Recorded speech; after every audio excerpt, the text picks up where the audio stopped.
Huh?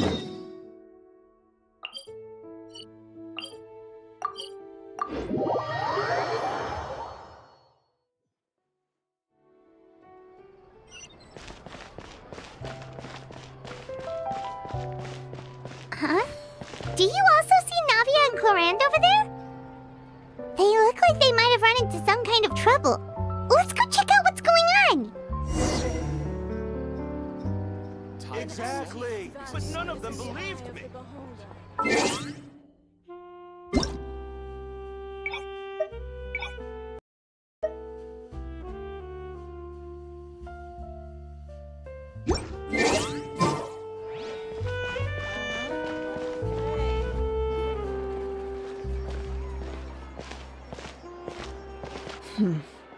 Still no dice? Not at all. And I've asked pretty much everyone in the court of Fontaine already. Lynette's ears drooped as soon as she heard that we'd have to be out and about for days on end. And Fremine, he hid himself under his helmet as soon as he realized there'd be people around that he didn't know.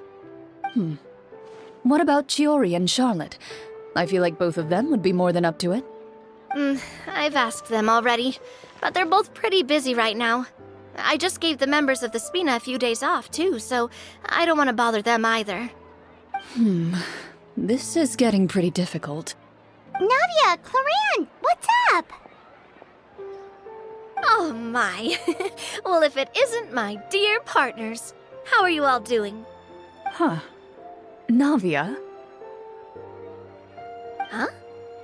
Oh, you mean... Yep, this is our chance.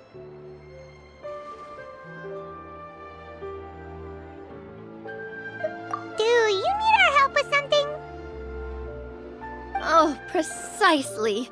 My dear partners, we've got a huge problem right now that only you can solve. Whoa, for real? Absolutely. We've already exhausted all our other options.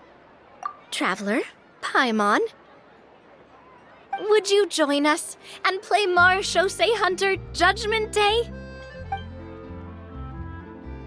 Marechaussee what now? It's a new game script by the Tabletop Troupe, a local roleplay adventure club. Ever heard of the Tabletop Troupe?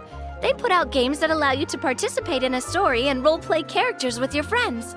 Oh, I've loved their stuff ever since I was a kid. That sounds super interesting! Clorinde and I are both veteran members of the club. Recently, someone came up with a new script and was looking for people to help playtest it for them. And when they asked, of course I couldn't refuse. I mean, come on! A brand new script? Nobody has ever played it before.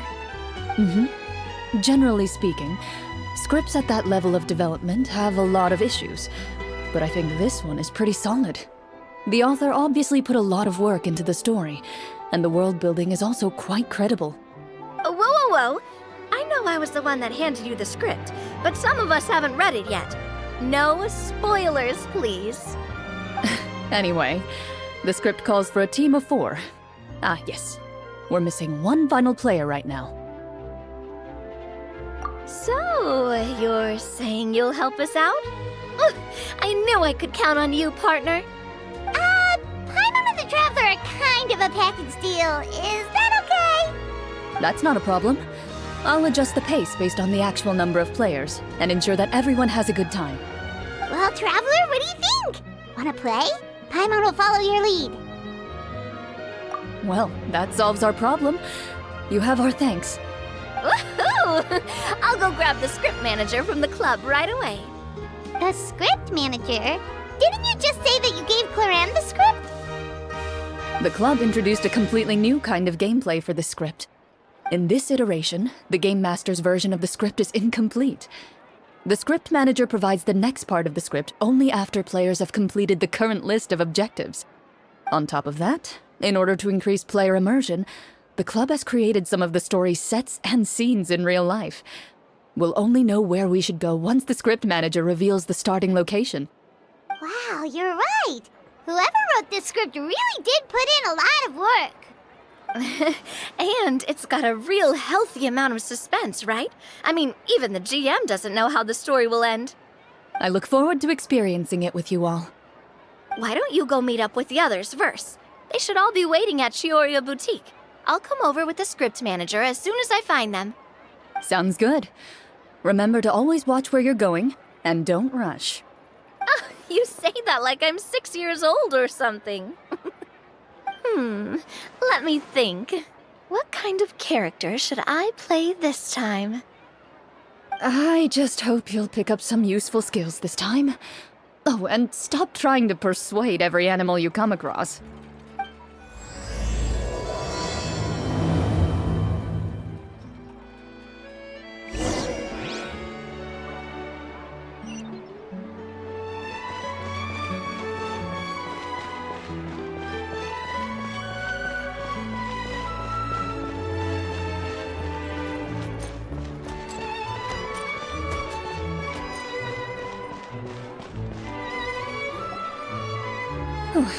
Sorry to keep you waiting.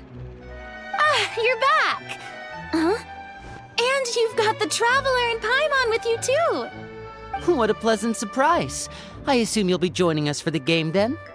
Linny, Farina! Paimon didn't know you were playing too! Are you also members of the tabletop troupe? I'm more of a casual member, if anything. I haven't taken part in many formal club activities. Lynette Fremine and I play something similar at the Hotel Bouffe Tété sometimes, but I'm usually the GM. Still, I'm sure it'll be fun being a player for the first time. I'm looking forward to it. Well, I'm not a member of the club at all. Clorinde simply woke me up first thing this morning, said there was a good script worth experiencing, and asked if I wanted in. If you're interested, I can give you a referral. That should give you a 40% discount on membership fees. I think I'll wait to see how this experience plays out first, especially when it comes to the quality of the script. If it's sufficiently fun, then I'll join.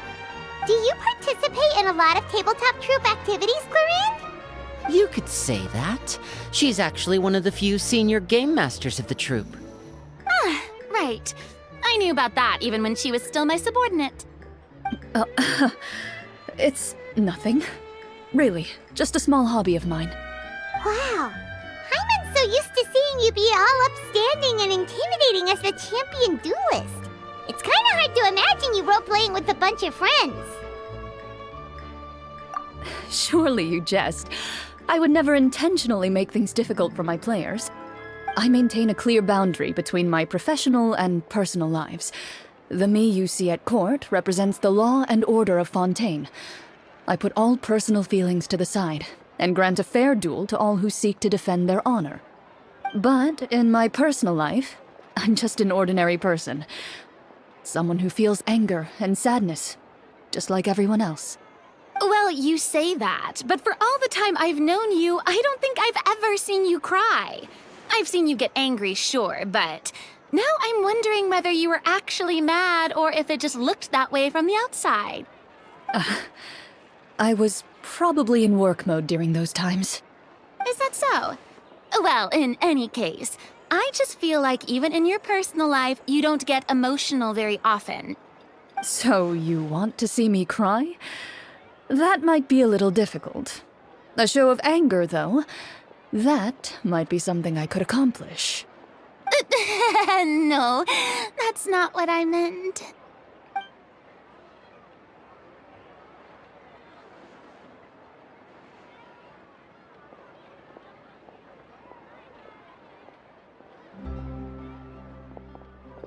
I'm back! Here, allow me to introduce you to the script manager, Mr. Florian. Pleasure to meet you all. Hello? Wait, are you a champion duelist too, Mr. Florian? Oh, no. This is just the costume provided by the club. I occasionally play a few of the roles in my scripts. That sounds like a lot of work. It's nothing. It's the least we can do to give the players a more immersive experience. Anyway, allow me to give you a brief introduction of the script. This script was adapted from the real history of the Marechaussee Hunters. You all will play the role of hunters from a bygone era and resolve a series of events unfolding in the capital. Paimon's not super familiar with the history of the Marechaussee Hunters. Is that a problem?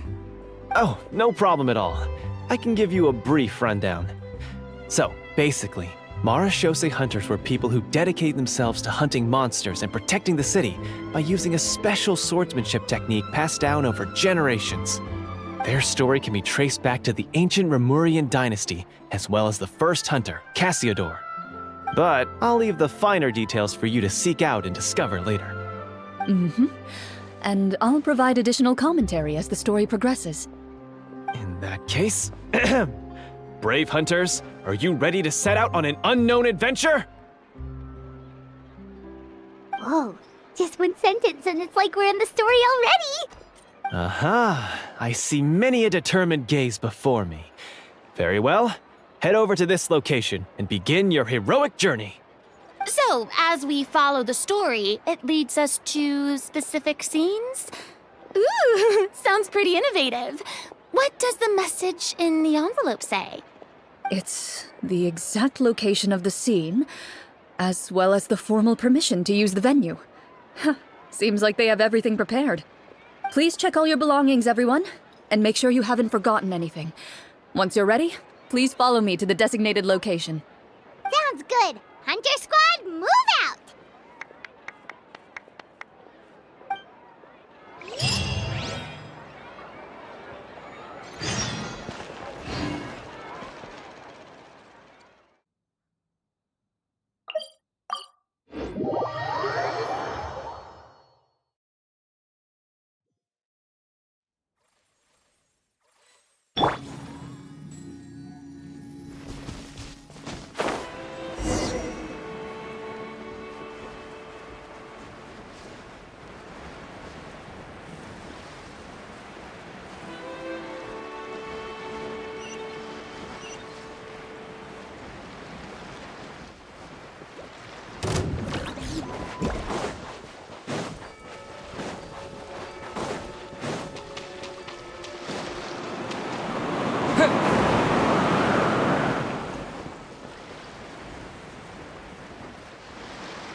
Whoa, they really have thought of everything. Even the phaetometer is here and ready to go for us. The phaetometer? What's that? It's a card that's used to determine action success or failure. We'll need to use it when we try to use certain skills. And what about all the dessert and tea? Is that for us as well? That's what the message said. Really? That's so nice. It feels just like a tea party with friends. Those snacks have Paimon's name written all over them! I think you might be more of a snack hunter than a Marashose hunter, Paimon. Snack Hunter Paimon reported for duty! If there are delicious snacks to be found, Paimon will track down every last one! The desserts are great. But I'm still looking forward to the story more than anything. Very fair. Then, let us begin. First, please pick up the blank character cards in front of you and write down your name and profession. You can find an abbreviated version of the rules printed on the back of your character card. If you have any questions, feel free to ask me. In this story, everyone is a Marashose hunter. To reflect this, the club has prepared a small badge for everyone. Ooh, nice! As hunters, you have proficiency in swordsmanship and fighting by default, so there's no need to allocate any additional skill points to those areas. Swordsmanship? So there's a fighting part to all of this? Paimon's not sure she can do all that on her own. Maybe Paimon can just stick with you? Why don't you share a character card then? The Traveler will be the Marashose hunter, and you can be his little floating assistant. Kinda like in real life. So, for the name, do I fill it out with the name of my character? Yep, it can be any name you like. You can use your real name too if you want. I do that whenever I get too lazy to think of a new name.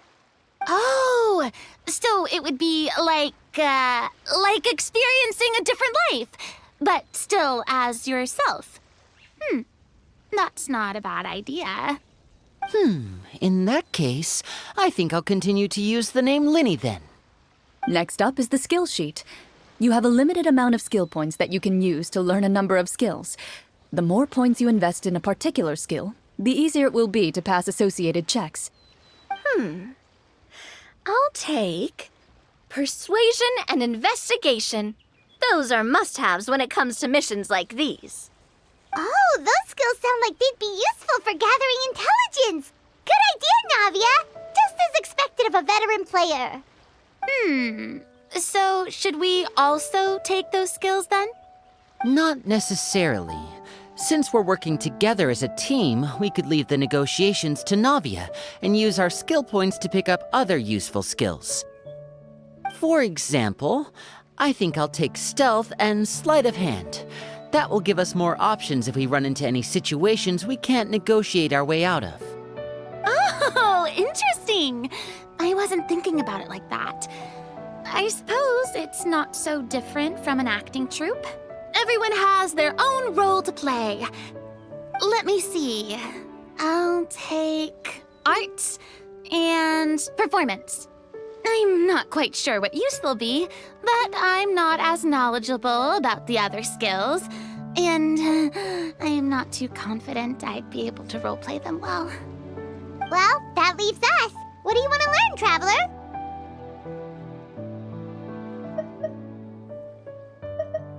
Ha! Gotta say, this suits you really well. Nothing boosts morale like good food. Oh, something that'll help you get a read on other people's thoughts. Sounds useful. So what do you think? Are you sure you want to learn these 2 skills? Sure, what do you want to learn? Ooh, so you want to help people when they're injured. That's nice of you. Ha! Gotta say, this suits you really well. Nothing boosts morale like good food. So what do you think? Are you sure you want to learn these 2 skills? Let's see. Oh, looks like you each have enough points to choose one final skill. You've all picked such classic skills. It's fine to go a little bit out of the box, you know. Why do I get the feeling she's getting ready to cause trouble? For example, this one here. Summon. Doesn't it sound super mysterious and cool? Oh, I saw that one just now as well. The description says, this skill can be used under certain circumstances to summon characters or creatures that fit the script's world-building rules. The script's world-building rules, huh? But how are we supposed to know what a Marashose hunter can summon? Oh, that's not for us to worry about, my friend. Just learn the skills that interest you, and the GM will take care of the rest. All right, you've convinced Paimon. Let's learn summon then. Paimon can't wait to see what kind of thing shows up. Well, now that everyone's more or less finished creating their characters, we can begin. Since 2 of our players are doing this for the first time, though, let me ask. Would you like to play on easy mode or authentic mode? What's the difference between the 2? Well, in role-playing games, the story sometimes changes based on the decisions of the players and the results of the Fatometer. For example, if you fail a check, that means you cannot use the target skill in that scenario. A critical failure may even result in further negative consequences. If you choose to play in authentic mode, every time you elect to use a skill, you'll need to use the Fatometer to see whether you succeed or fail, and face any consequences that may follow. If you choose easy mode instead, every check will be successful by default, and you won't have to worry about luck playing a factor.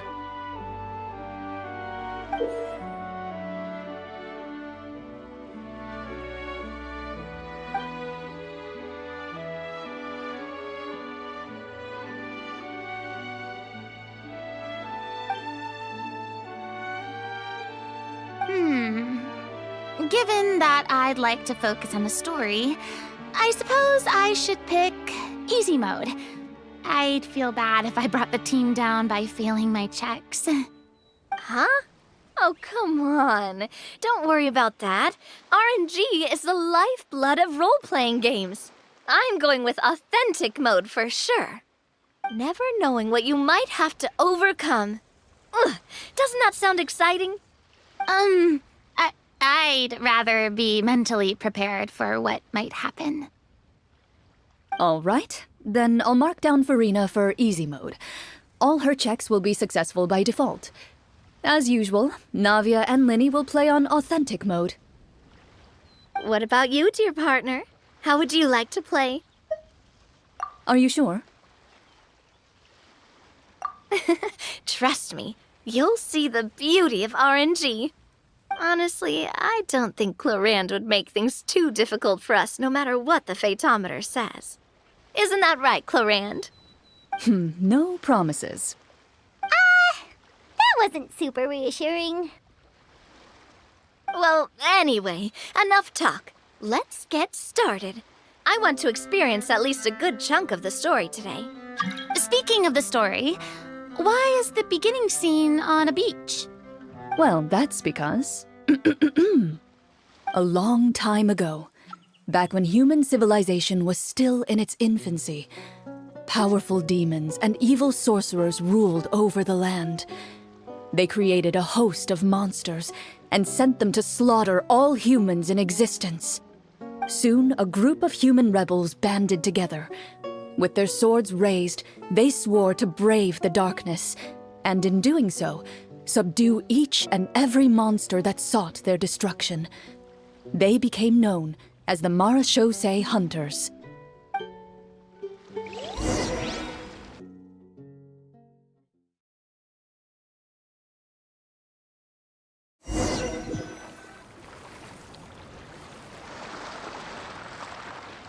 Sometime later, as a member of the Marechaussee Hunters, you receive a commission. Following the address provided on the message, you take a boat and arrive at this strange city. As you inhale, you can taste the slightly salty air of the docks as you begin to survey your surroundings. There aren't many people in the vicinity, but you do take note of a few others who, like you, seem to be sizing up this place. Your eyes meet, and you realize these people are fellow Marechaussee Hunters, likely led to this location after receiving the same commission as you. You're all Marechaussee Hunters too, right? Allow me to introduce myself. The name's Navia, monster hunter by trade and helpful neighborhood businesswoman on the side. What say you to traveling together? We can help each other out on the road. Okay, count me in. My name is Linny. I've been wandering since I was little and picked up a few less than legal tricks along the way. I was adopted by a Marechaussee Hunter and later chose to follow in his footsteps. Is this where you introduce your character to everyone? It sounds like they've done this dozens of times. My name is Farina, and, I grew up in a noble family. I always had a strong interest in performance and the arts. Even though I'm a Marechaussee Hunter, what I really want is to be a performing artiste. Hey, that's really cool. You can do it, Farina. That's exactly how it's done. Paimon is Paimon, a good friend and companion to this Marechaussee Hunter right here.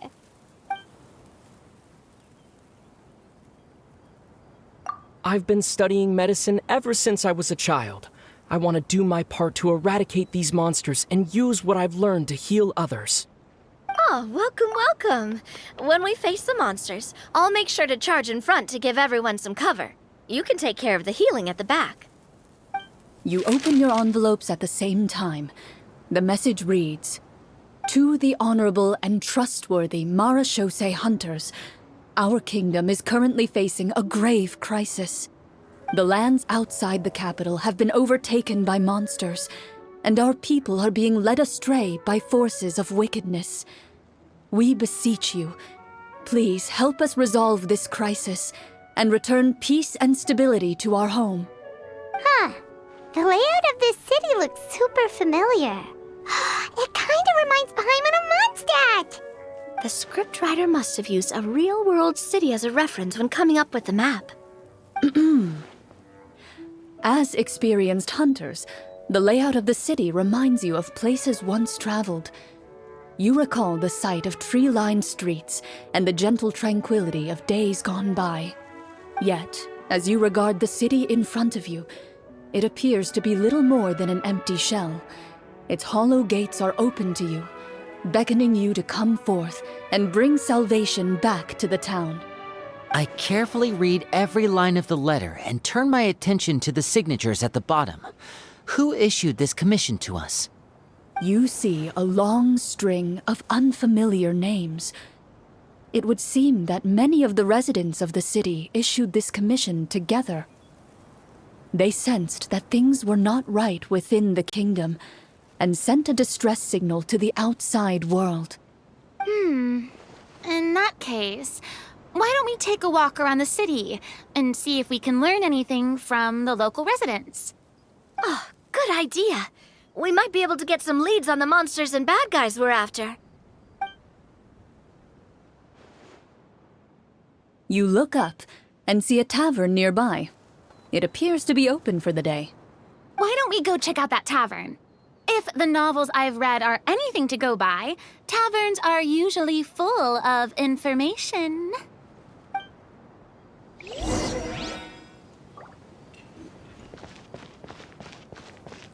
As you approach the tavern, you find a plainly dressed woman standing nearby. She appears to be rather troubled about something.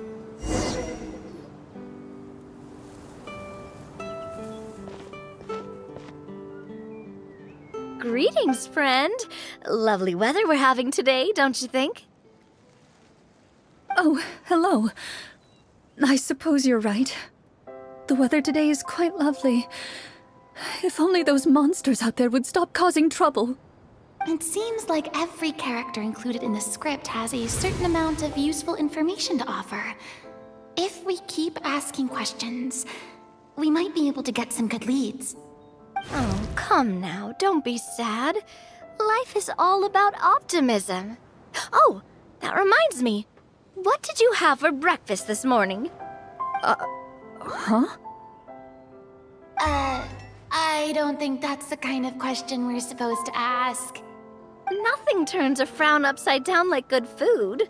How about some macarons? I could make you some. You didn't even take cooking as one of your skill proficiencies. That's not necessary, miss. Excuse me for saying this, but you don't really look like a chef. Besides, I'm not really a fan of sweets. So you're someone who barely smiles and doesn't like sweets. You're really starting to remind me of this one friend of mine. Hey! Did she just... me? Clorinde must have broke character for a second. This isn't getting us anywhere.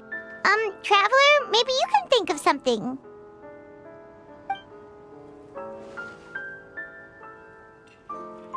Are you sure?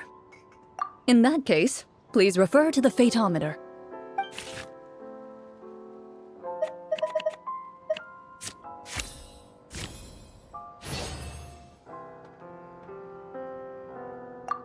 Whoa, it was a success!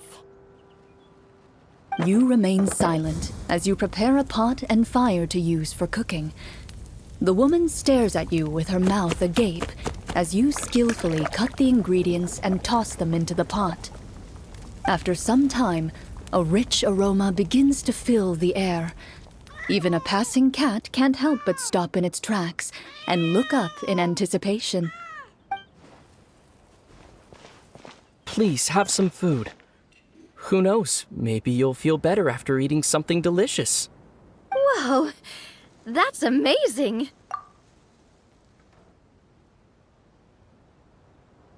Wait, so as long as you pass the check, you can pretty much do anything? And it won't be seen as absurd? Oh, thank you. You were right. This food really did make me feel better. So, what had you so worried earlier? Could you tell us a bit more about it? Okay, let me fill you in. A horde of monsters suddenly appeared near the capital recently, so all the guards were dispatched to fight them.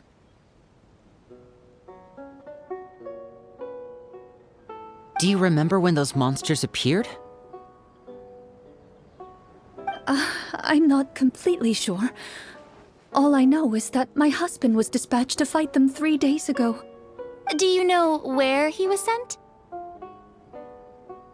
It all happened so fast. When we said our goodbyes, he couldn't even tell me where they were sending him.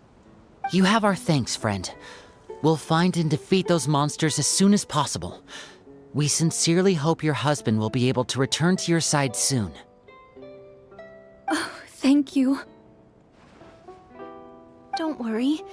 We'll find him. Just try to remain optimistic and wait for good news. We don't always get to choose what happens to us. But we do get to choose the little things, like what we eat and how we respond to the things life throws our way. I hope that one day, you too will recognize the power of something as small and inconsequential as a delicious dessert. I'll do my best. You bid farewell to the woman, and continue your journey further into the city.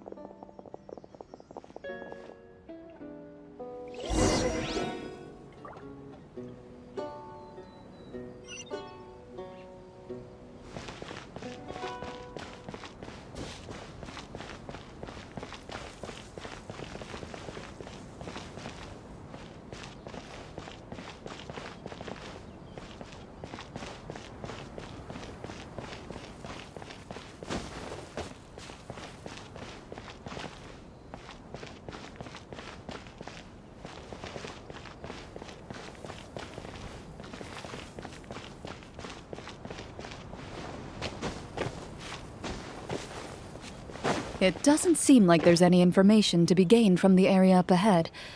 You conclude that this area is best left unexplored at this time.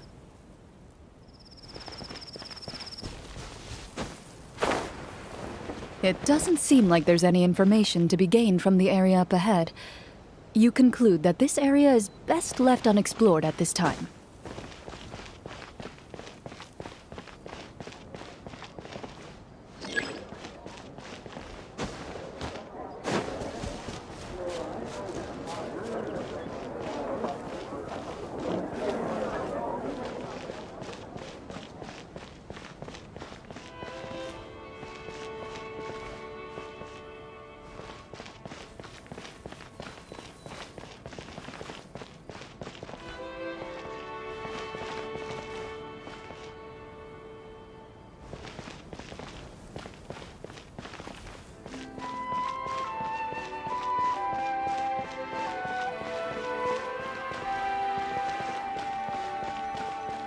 As you venture further into the city, the streets appear largely empty.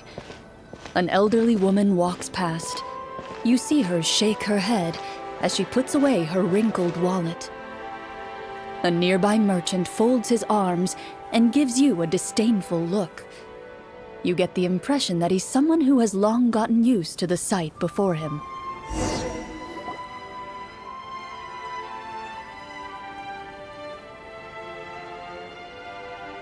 Although he doesn't seem very friendly, merchants are usually a good source of information, right? Pardon me, sir. I'd like to ask a question if I may. That depends. How much are you willing to pay? How about this much? What do you take me for? Some lowly beggar? You can't even buy half an onion with that amount. Surely an onion can't be that expensive, right? What do you know? War's nearly upon us. Everything costs several times what it did before. If you're not gonna buy anything, then scram. Whoa, what a nasty guy. Maybe we shouldn't even bother talking to him. But he still might have information we need. Traveler, can you think of something? Sir, we came to this city to solve the very problem you seem to be referring to. The war you mentioned, would it happen to be against the monsters outside the city? If you happen to be well informed and know a thing or two about what's going on, we'd appreciate it if you could share that information with us. After all, the sooner this problem gets resolved, the easier it will be for you to do your business.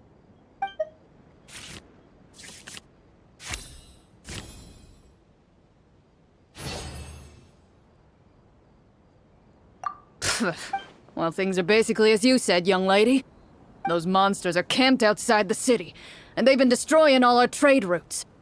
We have limited reserves within the city, so if this continues, we're all gonna be in big trouble. Wait, you're saying no one has put a plan in place to distribute supplies or maintain order? We could all starve, and those nobles in the palace wouldn't even break a sweat. Who knows? Maybe they've been in cahoots with the monsters all along. That is concerning. All right. That's all the information you need, right? Off with you now. I've still got business to do. You know, if you smiled a little more, you'd definitely get more business. And I bet that would make your life just a little bit sweeter. I'm not saying it's guaranteed to work. It's just a tip.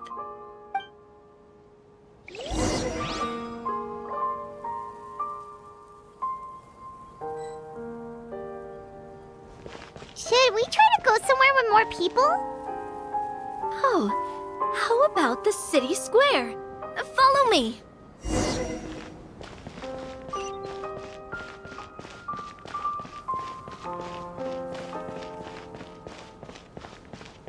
Before you lies the city's central square.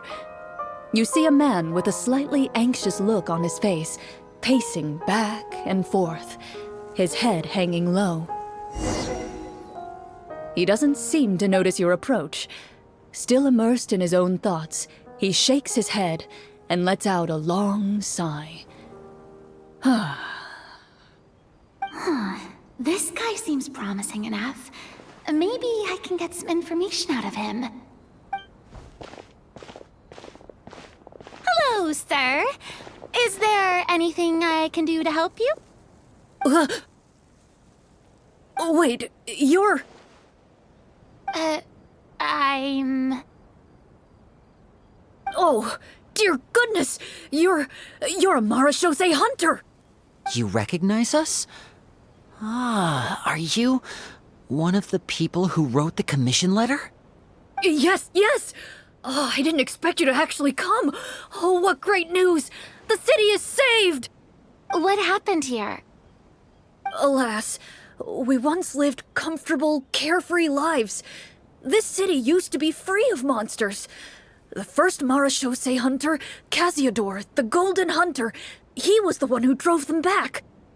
However, monsters have once again surrounded the city. Perhaps the seal that kept them at bay has lost its power. Or perhaps an evil sorcerer has been meddling in our affairs. All I know for sure is that their return has stripped the city of any chance at peace. Are there not enough soldiers to drive them out? It's not a question of numbers. The guards simply have no idea how to deal with them. Most people my age have never even seen one of the monsters, much less been trained to fight against them. What's worse, many of us don't even know the history of the Marechaussee hunters anymore. When I was a child, though, my grandfather would tell me stories about how the Marechaussee hunters drove back the monsters. So, on the off chance that something might come of it, I decided to reach out to you. To be perfectly honest, I was starting to think all those stories were just tall tales. But now that I've seen you in person, I finally know that it was true! Well, you can rest easy, friend. The righteous and formidable Marechaussee hunters are on the case. The man is touched by your determination and resolve. His eyes begin to well with tears of relief. Still, if we are going to hunt the monsters, we need to know where to find them. Can you give us any leads? All I know is that the area outside the city is dangerous. I'm afraid I can't point you toward a specific location. Oh, although, if you leave the capital through the main gate and follow the road, You should run into a group of guards. They might know more about where to find the monsters. I see. We'll go look for them then. All right, be careful. Oh, and one last thing. The monsters outside the city are just part of the problem. There are evil sorcerers inside the city as well, so be on your guard. They're actively working with the monsters, and have corrupted the court ministers with malicious magic.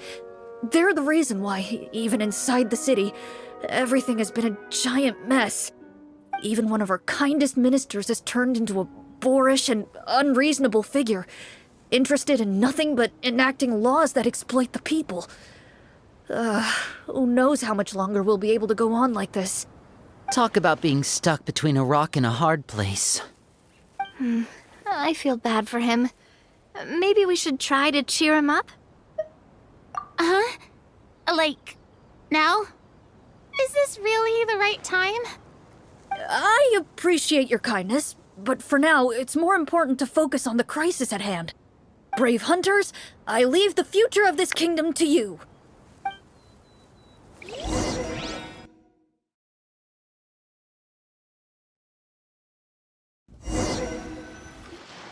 If I understood correctly, there are currently 2 problems in the kingdom that need solving, right? Exactly. We need to defeat the monsters outside the city and take down the evil sorcerer stirring up trouble from within. But which problem should we tackle first? Well, this seems like a good moment for a break. Take some time and discuss what you want to do. Let me know when you've made your decision. I really didn't expect the people in the city to keep us at arm's length like that. I totally thought the hunters would be treated like heroes. Well, Clorinde said the script took cues from the real history of Fontaine, right? Maybe the real-life Marachose hunters were also treated like that. I wouldn't say it's a perfect representation of history, but there are definitely some similarities. Would you like to hear more about it? Sure. As long as it doesn't spoil anything in the script. You brought up bits and pieces of the hunter's history before, but it was all in passing. Paimon wants to know too! The hunters were super powerful, right? Were they all from a special line of supernatural beings or something? Kinda like the yokai in Inazuma? No. All Marachose hunters were ordinary mortal fighters. The only thing that set them apart were the special sword techniques passed down over the centuries. Huh? So you mean anyone could become a Marachose hunter? In theory, yes. All you would need to do is survive the rigorous training and master the swordsmanship techniques required to fight the monsters. Still, most people dropped out at the early stages, and others called it quits the minute they saw a monster in person. To become a hunter, you must be strong in both body and mind. What kind of monsters did the hunters fight exactly?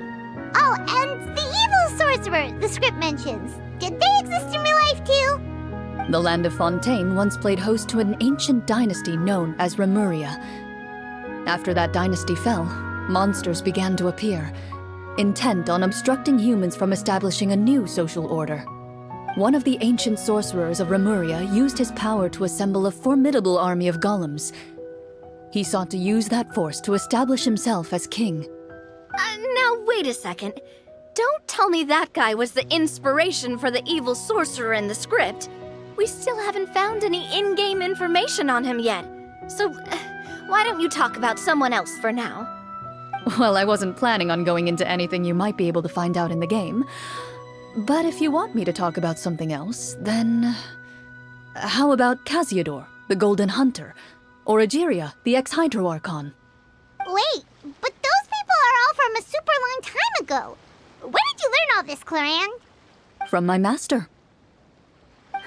By master, you mean Miss Petronia? Is someone you know? Absolutely. Miss Petronia and my father were good friends. Back in the day, she would often bring Clorinde over to play, but then... Let's not get off topic. Anyway, back to what I was saying. Responding to Egeria's call, a number of warriors followed Casiodor into battle against the monsters. This group of warriors, under Casiodor's leadership, became known as the Marechaussee Hunters. Yet, as Fontaine entered an era of peace, their work gradually became obsolete.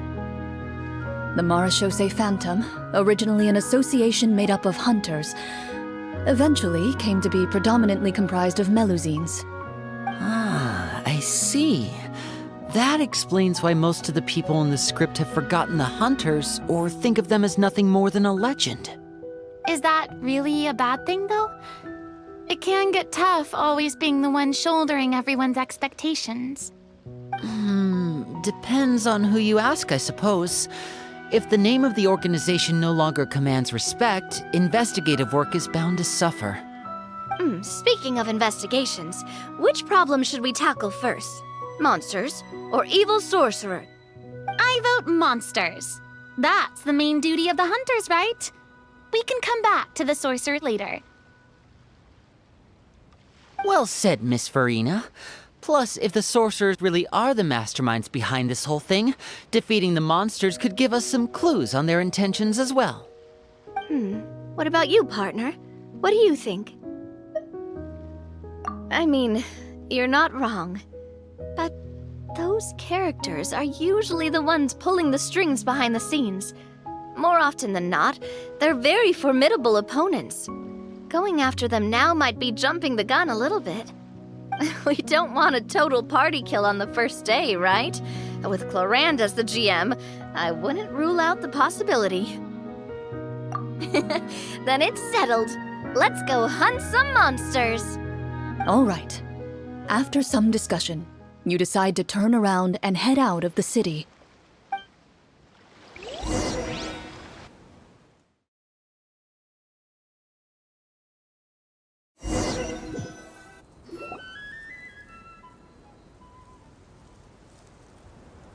Let's take a look around, like that guy said. You there! Outsiders, halt! Who's there? An armored man approaches you. He has a tall, muscular build and a determined expression in his eyes. Just one look, and you can tell he's fought in his fair share of battles. Although he's trying his best to conceal his current state, his uneven gait and the sweat dripping down his forehead make it obvious that he's been wounded and is in serious pain. I'm the captain of the guard. I saw you sneaking around the city earlier, so I'll only ask this once. State your purpose, or it's off to the dungeons for the lot of you. Wow, it's been a while since someone's been this suspicious of us. I said talk, not whisper between yourselves. Have you ever heard of the Marechaussee Hunters? Marechaussee Hunters? Ha! That fairy tale, you mean? What, do you expect me to believe you're one of them?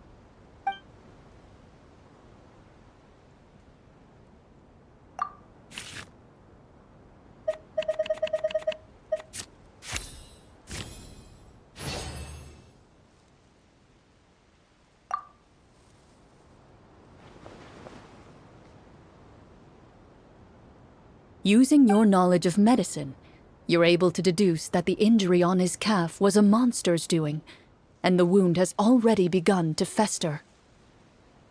As you check him over, he looks at you with suspicion and retracts his injured leg further back. I'm a doctor by trade. Please, let me redress your wound. You don't have to suffer like this. The man appears somewhat disgruntled at having been exposed, but soon relents and raises his leg for you to take a better look. He allows you to apply a poultice of specialized medicine to the wound, and it appears to bring him much relief. The tension in his brow eases. All right. Guess you lot might actually be real Marechaussee Hunters after all. In any case, you've successfully treated my wound. So, what do you want to know? Do you know where we can find the monsters, or the other guards who are fighting them? He informs you of the various locations where monsters have appeared. He looks in that general direction with a pained gaze, as if a thin, invisible thread is pulling on his wound. Some of our new recruits have never even dealt with a petty thief. And now they're out there fighting monsters. If it weren't for this cursed leg. Oh, please, sir. Don't get too worked up. You need to focus on your recovery.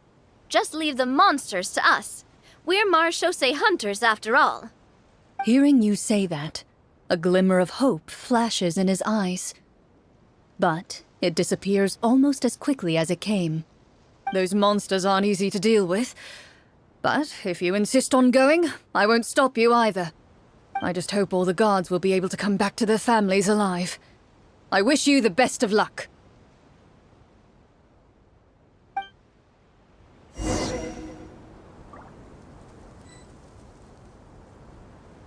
Based on what the captain said, the monster should be right up ahead. Let's go. Hopefully we're not too late.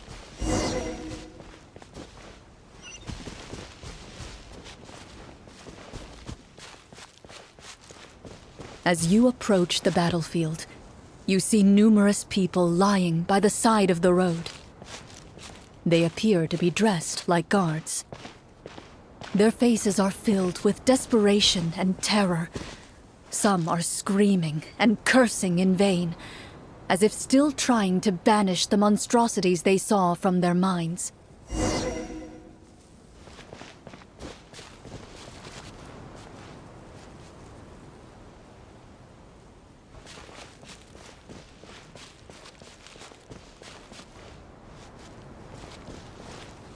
A few of the wounded look up at you in shock and disbelief.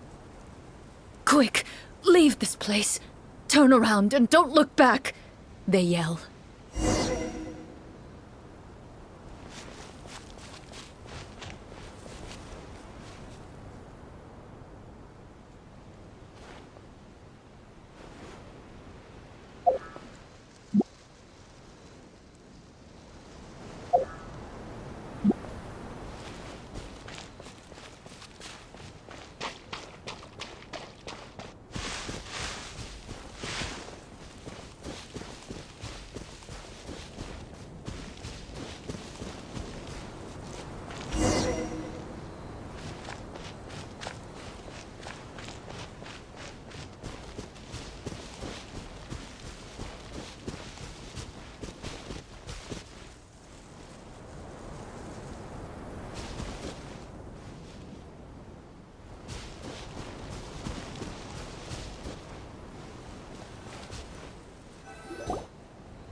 This is the place he mentioned, right? You see broken iron swords scattered all around you, and downed trees riddled with terrifying claw marks. All the signs point to one thing. A truly devastating battle just took place here. Be on your guard, everyone. The monsters might still be around. Before you can finish your sentence, you hear rustling sounds from the surrounding bushes. The monsters have emerged. They close in on you without fear. You get the impression that, in their bloodthirsty eyes, you're just another meal for them to devour. A little help here! This thing wants to eat Paimon! Your battle round begins now.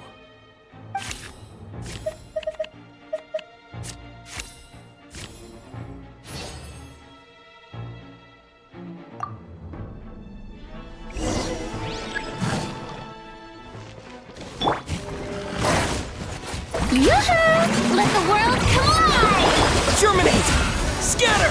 Attack! We're coming at you! The next battle round begins now.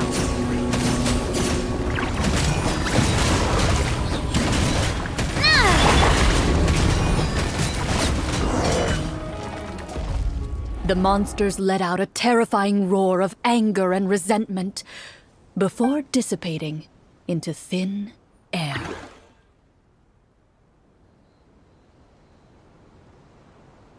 Ugh, thank goodness it's over. We're lucky the marechaussee hunter class came with all those preset skill points. Otherwise, we would have been in some real trouble. I never knew the photometer even determines the amount of damage you inflict. If you get unlucky, Isn't it just game over right then and there? That's part of the fun. The uncertainty of fate is what gives these games their appeal. Just as you begin to celebrate your victory, a suspicious lump on the ground catches your attention. A suspicious lump? Wait, could it be the thing that appears after every battle? I walk up to it, crouch down, and begin to carefully examine it. I've still got my right glove on, so it should be fine for me to touch it, right? As you investigate the mound, you discover that the exposed portion appears to be made of wood. It was previously obscured by the large form of the monsters. With the monsters gone, the small protrusion now awaits your discovery, poking out of the ground like a shy flower bud. Whoa, it's a treasure chest!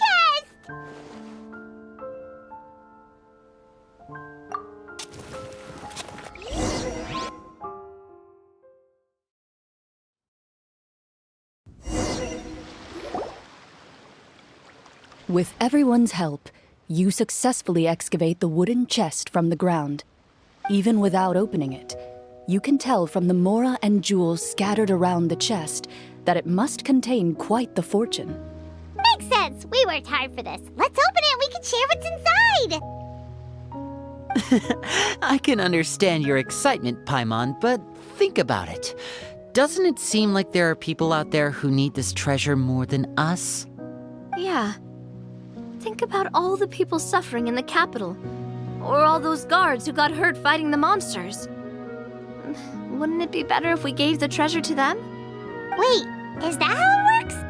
Paimon thought since we were the ones to dig it up, we could just take it for ourselves. Well, let's put it this way. Any decision you make during a role-playing game can impact the future course of the story. But would the people really believe us? It's hard enough for us to prove we're Marcia Say hunters. What if they think we procured the treasure illegally? They might get even more suspicious of us. That's definitely something we should consider. Maybe we can come up with an explanation in advance. Well, if donating it could cause that much trouble, why don't we use it to buy some gear and fill up on good food? Then we'll be ready to fight even more bad guys. Looks like you're facing a difficult choice once again. Well, it's getting late. Why don't we call it a day for now? Wow, where did the time go? I'm not sure if it's because I'm having so much fun with you all or because the story is particularly enticing, but I feel like I could almost keep going. Hear, hear. Ooh, how about we play through the night? I'm not sure I'll have enough energy for that. Yeah, that won't work for me either. Lynette will give me an earful if I get home too late. I understand how you feel, Navia, but we have to change venues for the next part of the story anyway. Huh? Another location? Mm-hmm. There's a special note for the GM at the end of this section that says to proceed to an indoor set for the next part of the script. Whoa, they really pulled out all the stops for this new script. Well, even if we end the game for the day, we can still stay a little longer and hear Clorinde finish her story, right? Paimon wants to hear more about the history of the hunters. Something tells me you just want to finish the free desserts before we break for the day. That's just a coincidence, okay? Besides, to Paimon, not finishing free food feels even worse than having to buy her own. And anyway, Paimon really does want to hear more about Clorinde's master. Well...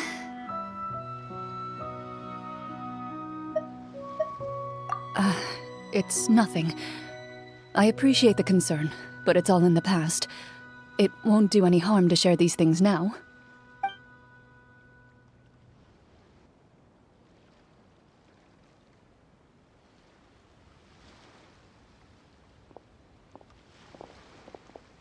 My earliest memories are of living with Master.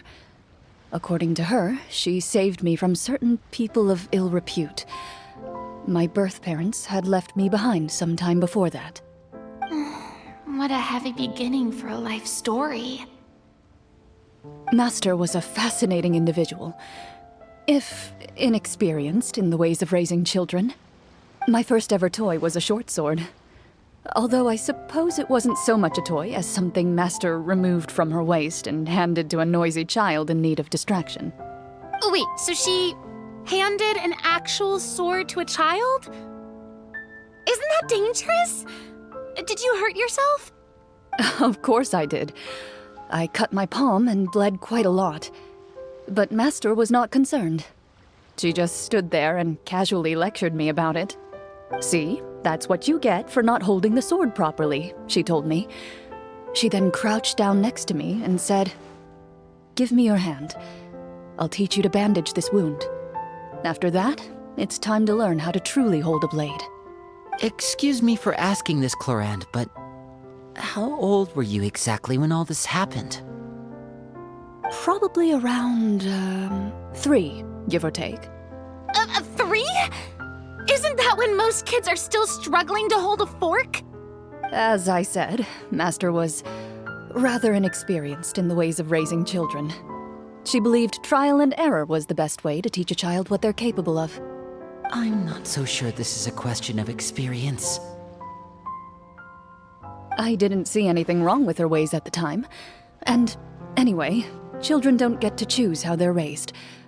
Oh, she did bring me back a pet from Liyue once. It was a GeoVishap hatchling. A GeoVishap hatchling?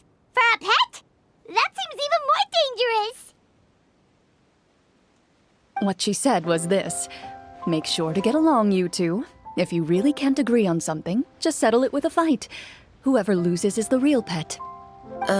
And how old were you when this happened? 5. Well, did you win? No, I lost. So you're saying you actually became the GeoVishap's pet? Yes, but only for a week. By the end of that week, I defeated it in combat, and we've shared a cordial relationship ever since. That really doesn't sound like the kind of childhood someone should have. Later on, I gradually understood that Master most likely didn't know any other way to raise a child. She was a marechaussee hunter, but I never heard her bring up her own parents. Thanks to her, I learned how to navigate the forest by the age of 6, and could hunt monsters in the wild by myself the year after that. Even though the training she subjected me to was strict, she always made sure to take me traveling when she had the time. We met many of her friends during those days. That was also how I met Mr. Callis and his family. I still remember the first time we met. You were too scared to join our picnic and hid behind Ms. Petronia the whole time. I still hadn't really met many children my age at that time, so I didn't know how to interact with others. After that, though, you started coming over a lot. You loved challenging people to shooting competitions, remember? I don't think many members of the Spina ever beat you in one of those. I had a lot of fun during those days. I enjoyed them too. Oh, do you remember that one time we went exploring around the Spina together? We overheard Papa call your master Fontaine's Protector of Justice. We tried to pretend like we never heard anything, but you nearly let it slip that one time.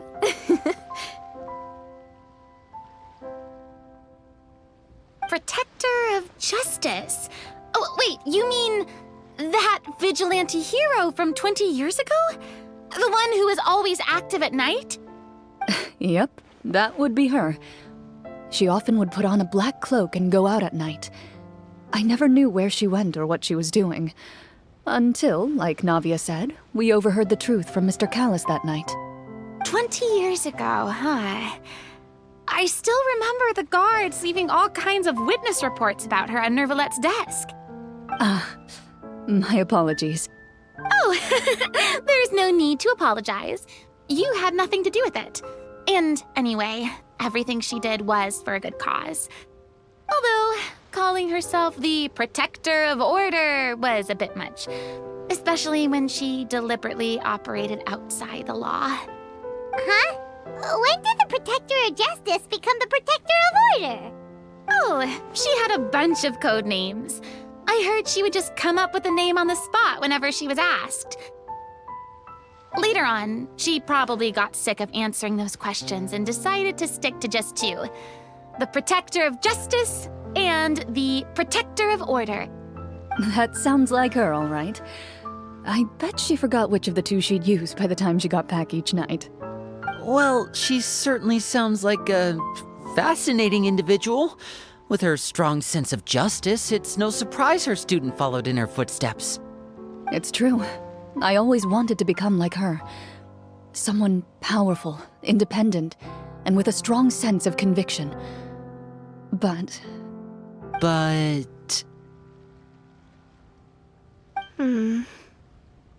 She suddenly disappeared the night I turned 10 years old.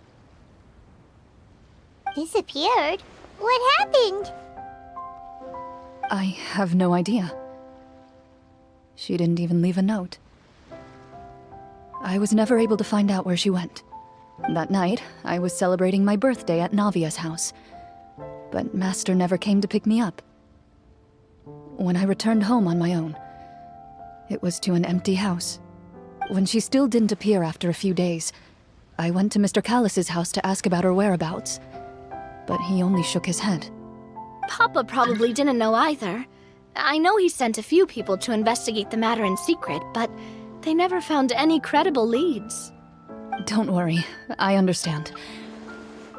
To be perfectly honest, given Master's personality and way of doing things, it all made a lot of sense.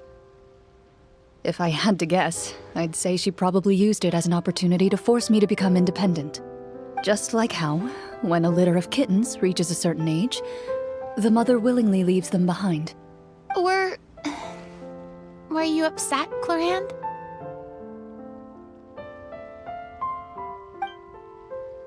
I was at first, but not anymore. I don't believe Master would suddenly disappear for no reason. There must have been something she just had to do. Well, despite everything, you still managed to follow in her footsteps and become the greatest champion duelist in all of Fontaine. You're practically a living symbol of law and justice. I suspect my position would be far too by the books for her. Master always did whatever she pleased. But you're right. I suppose I do take after her in some ways. Who knew Clorinde had such an interesting past? I never had the chance to ask her about it before. And I wonder... if Clorinde's master were the champion duelist back then, would that duel against Mr. Callis have gone differently? Oh no. Judging by the atmosphere, Clorinde and Navia are probably thinking something similar. The mood just got super awkward all of a sudden. Well, anyway... Would you look at the time? It's getting dark, so we should probably call it a day for real this time. If we keep talking like this, we really will be here all night. I had a great time today, Miss Clorinde. Thank you for being our GM. Anytime. The script was good, but I've got to say, your childhood stories were even better. Hey, you should tell us more about that fight against the Geo-Bishop sometime. Maybe your master was onto something. You could be right. What does she mean, onto something? I certainly don't know any 5-year-olds who want to fight a bishop in their spare time.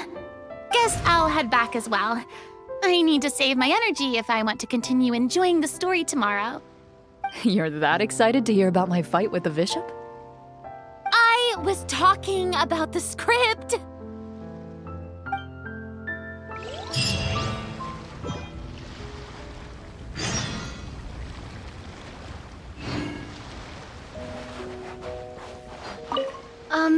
Just between the two of us, could you tell me what it was like to be the Geo-Bishop's pet? It was nothing special, really. Geo-Bishops don't understand the concept of a pet. So basically, it just headbutted me whenever I entered its territory. And that hurt? Yeah, it hurt. What, something you want to experience for yourself? Oh, I'm good. Thanks.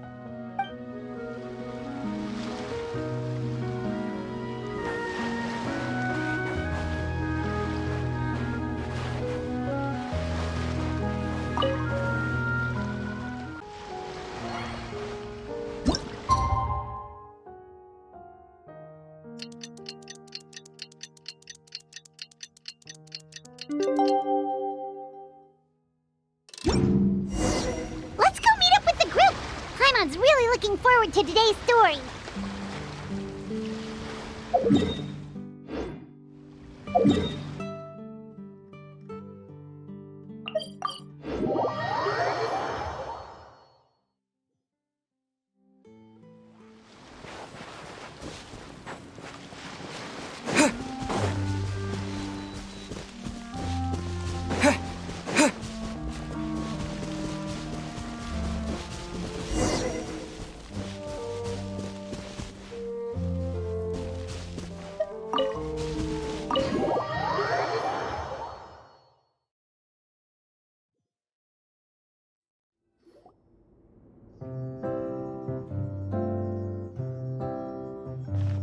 Looks like everyone's here.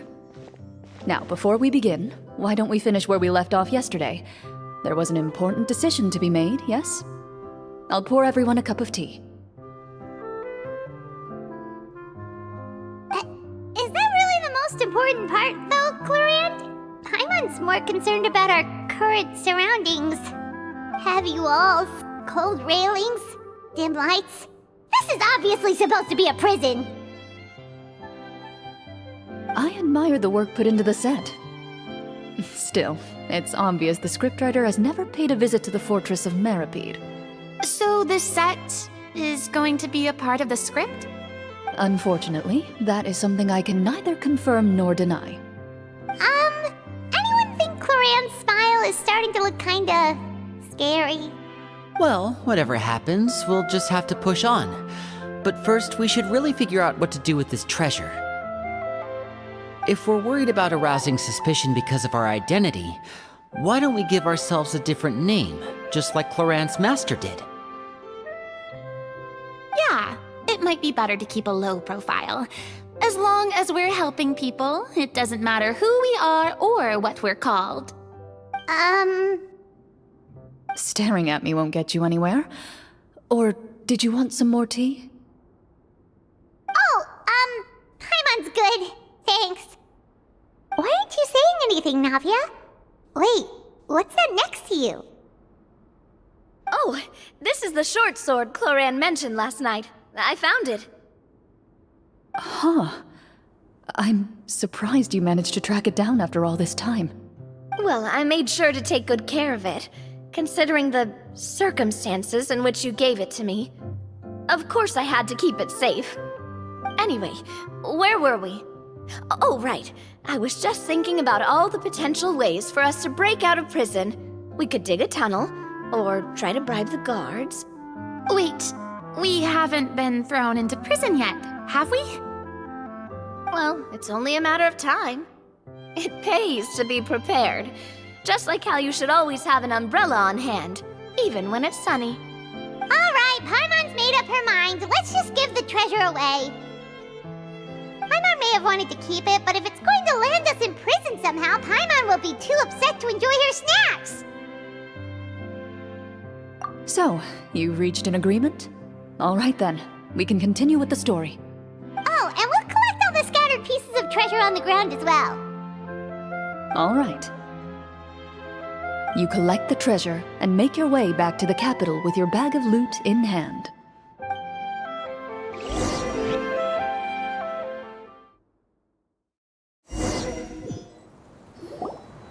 The city is still shrouded in a gloomy, oppressive atmosphere, but your spirits are surprisingly high. In places where sunlight struggles to reach, you generously share your wealth with the children, the elderly, and the poor in urgent need of help. Thank you, kind soul. The elderly woman's look of gratitude follows you as you walk away, her eyes never leaving your back until you move entirely out of sight. However, there's still quite a bit of Mora remaining. It appears you haven't made much progress. She's probably trying to tell us to speed this up. We need to hurry up so we can address the sorcerer problem. Should we go find that man again at the square? He seemed like a pretty responsible guy. I'm sure he knows the people here far better than us. Oh, good idea! Just as you start to make way to the square, intent on finding the man again, there's a voice.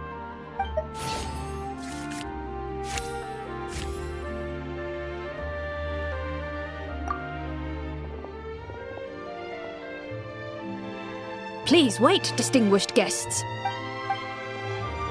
Several strange guards suddenly call out to you. They run forward to meet you and proceed to politely pay their respects. Greetings, gentlemen. Are we being invited for afternoon tea? Surely you jest, my lady. That would not be our place. It is His Excellency the King who requests to meet with you. Please come with us.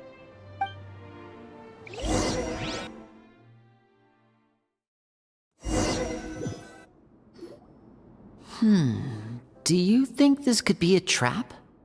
Well, we have to investigate the court at some point, right? Meeting the king himself would be a fantastic opportunity to do that. I say we go for it. If something happens, we'll just turn the whole place upside down. That sounds a little intense. After a quick discussion, you nod to the guards and agree to follow. They lead you all the way to the audience hall of the palace. Gilded tables line both sides of the hall. The space itself is adorned with all manner of expensive antiques, glass shelves, and silver candlesticks.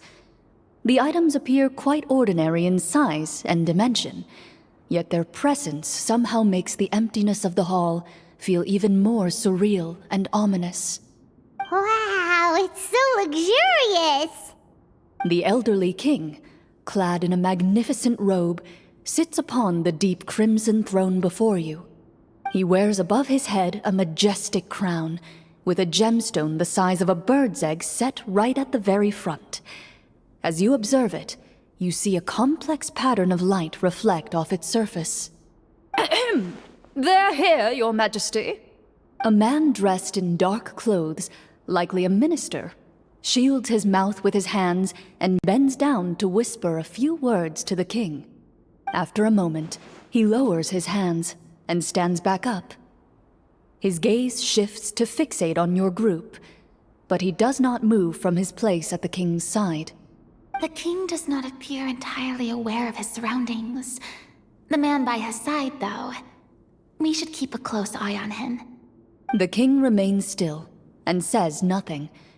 The minister is the one who speaks. Esteemed guests, allow me to thank you for coming to our faraway kingdom. Unfortunately, His Majesty the King finds himself quite exhausted from work. So please allow me, his Prime Minister, to welcome you in his stead. I've heard tell that your group, the Marechaussee Hunters, used your exceptional ability with the sword to repel the monsters near the capital. Such a great deed deserves to be rewarded. However, seeing that I was not fortunate enough to observe such a feat with my own eyes, you'll forgive me for seeking to verify the truth by speaking to you myself. Well, we've got nothing to hide. You brought us here to talk, right? So we'll just explain what happened.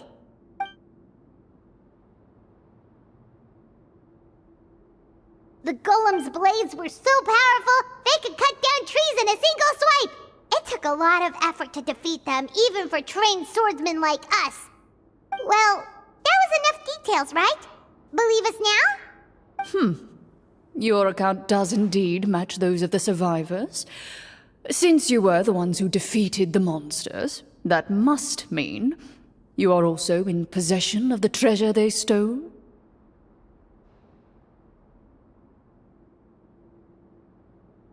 Well, we did take the treasure, but... How did he know about the treasure? Then I must ask that you return it at once.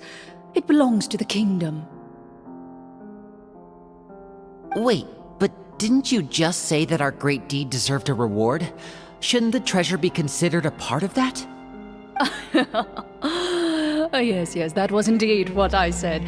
But you seem to have forgotten a very important distinction. Only that which is freely given by the king can be considered a reward. Taking the rightful wealth of a kingdom without said permission, on the other hand, is a crime. But that's completely unreasonable. Yeah, that makes no sense! If it weren't for us, the treasure would still be buried underground somewhere! Maybe so, yet the fact remains. You tried to dispose of the treasure without reporting it to the court and without receiving permission, yes? What, no answer? Surely you're not insinuating that you, a group of legendary marechaussee hunters, sought to take the treasure for yourselves? Well, what about the king? Is he just gonna let this guy talk for him the whole time? Clad in his magnificent robe, the king remains seated, with his hands resting on either side of the throne. His posture is rigid and unmoving. He stares forward with an empty look in his eyes, completely unmoved by the events before him.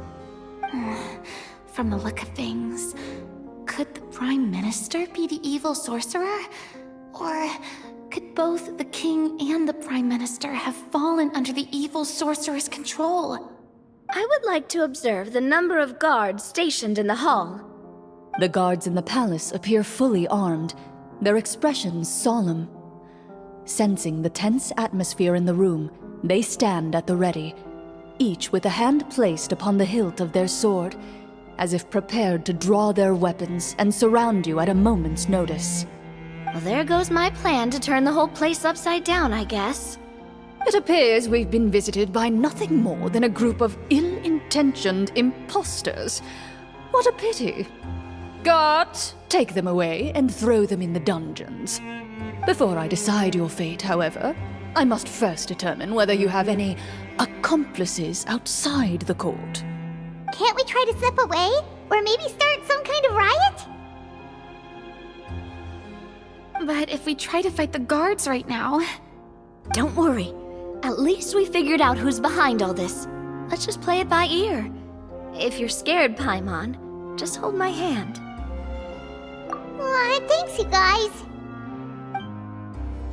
You allow yourself to be led away by guards surrounding you on both sides. It's only when you begin to feel drops of water falling from the dungeon ceiling and smell the stench of death and decay all around you that you finally realize you've stepped into a completely different world. Stay here, and don't try anything funny. The guards lock the cell door and leave without looking back. Wait, sir! Your voice echoes through the dark hall, but the only response you receive is the sound of water dripping from the ceiling. No! What should we do now?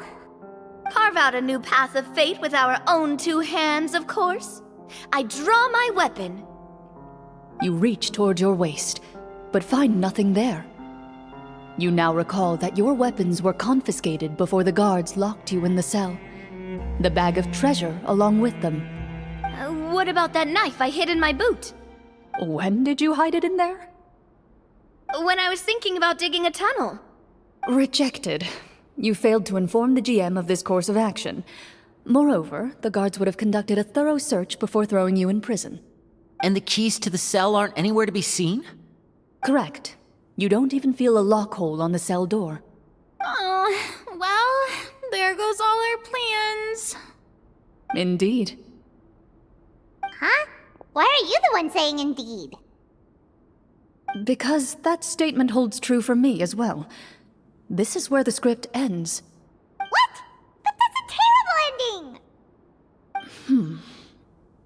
Generally speaking, this should be the point where the scriptwriter gives the players some kind of hint, or gives the GM some kind of code for how to move forward. I mean, maybe they just really wanted us to be immersed in the feeling of being in prison? Like, they'll only show us the way out once we've grown truly and utterly desperate? That is a possibility. If only there were desserts and tea in real prison. Oh, wait, guess that's kind of how the Fortress of Meripede works if you're lucky. Oh, before I forget, Navia, the short sword you had with you earlier.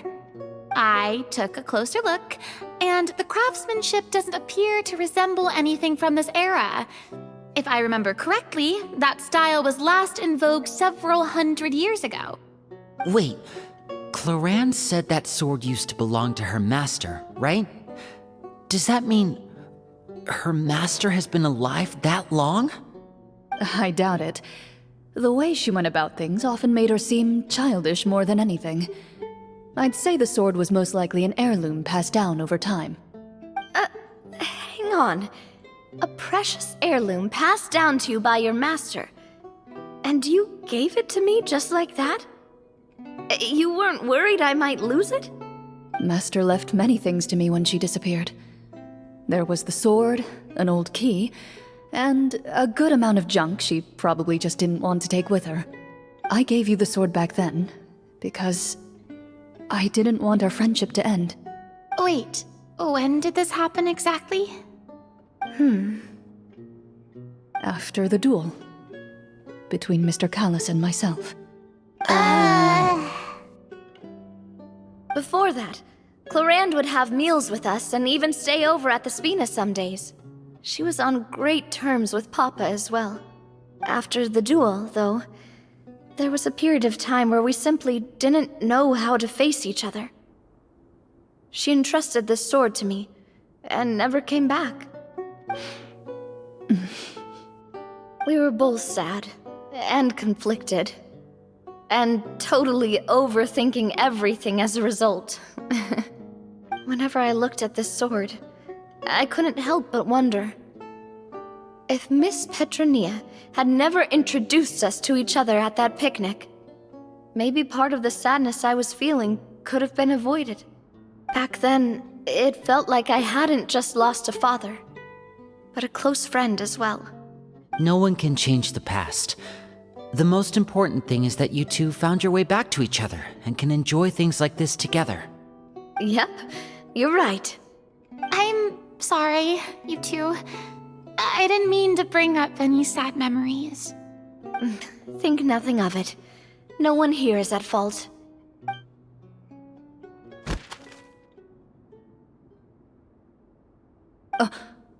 Huh?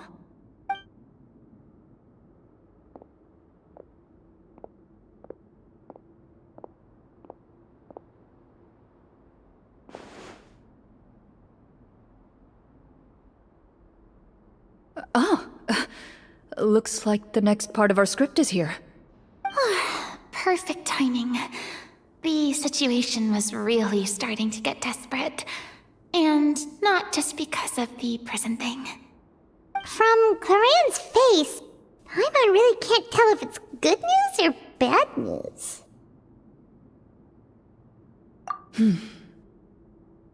Water continues to drip from the ceiling. In this lightless dungeon, you lack a reliable way to tell how much time has passed. Eventually, you get used to the unpleasant odor of straw, mold, and rust, and find yourselves alternating between fits of drowsiness and despair. Suddenly, you hear footsteps outside the door. Heads up, everyone. Someone's coming. Gather close, everyone, and keep your voice down.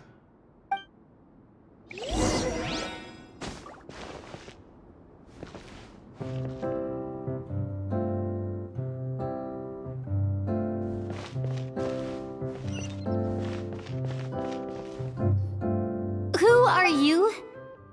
I work as a guard in these dungeons, but my true identity is the same as your own. I'm also a marechaussee hunter. Huh? Shh! I've already sent away the other guards, but if we make too much noise... I understand, but how can we be sure we can trust you? The king has issued a formal decree. In light of the irrefutable proof of your crime, you're to be executed before tomorrow's sunrise. If you want to escape, it has to be now. Executed? We barely did anything! Monsters appearing at the same location as the treasure. Could this entire thing have been a trap? There will be time for speculation once we're out of here. As for my identity, I have no way to prove that to you just yet. Infiltrating the capital was difficult, and finding a chance to speak with you has taken a lot out of me. I could go on, but I think we can all agree that now is not the time for details.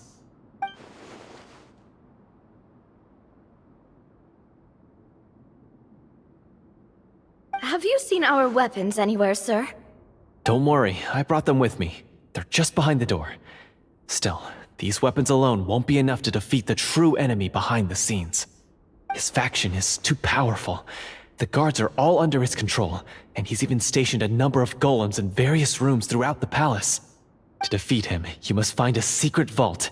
It is said that within that vault, the Marechaussee hunters of the past left behind a treasure with the power to defeat the sorcerer.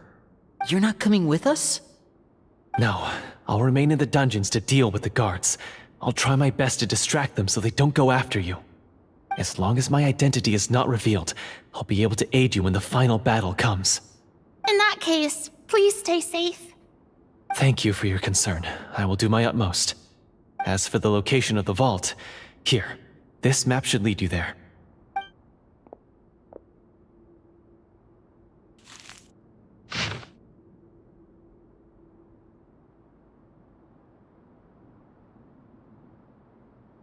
Got it.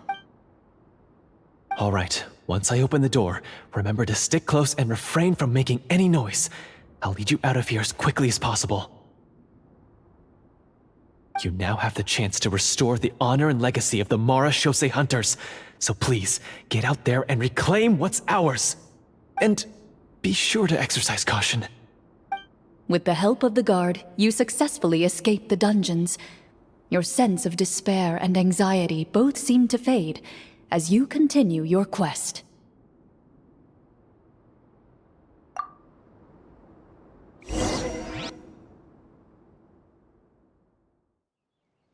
Wait, we didn't get to use our skills at all while we were in prison. Who knows when we're gonna get the chance to use that cool summon spell? That is a pity, but we can only continue to move forward.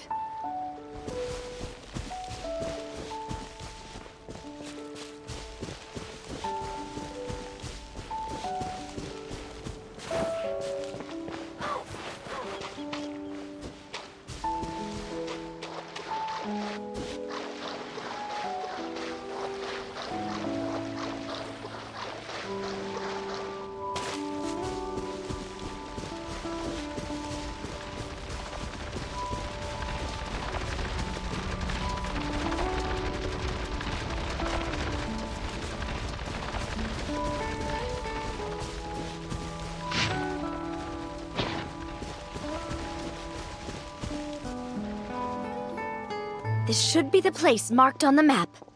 This bit of rock certainly looks suspicious. Well, I'd say an investigation's in order then. Plus, if all else fails, we can just blow it up. Wow, you really meant that! Before you lies a serene stretch of open water, its surface shimmering a brilliant shade of sapphire blue. Well, guess this means it's time for a swim!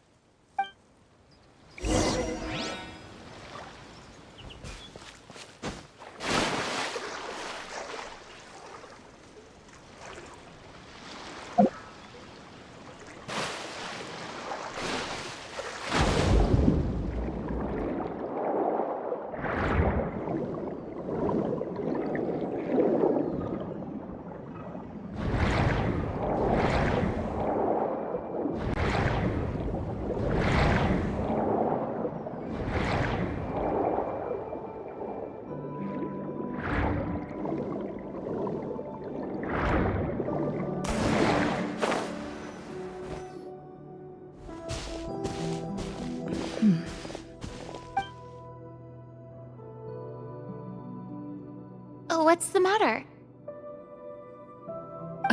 It's nothing. As you step into the cave, you find yourself in an eerily quiet space. Before you lies a narrow passageway that appears to trail off endlessly into the distance.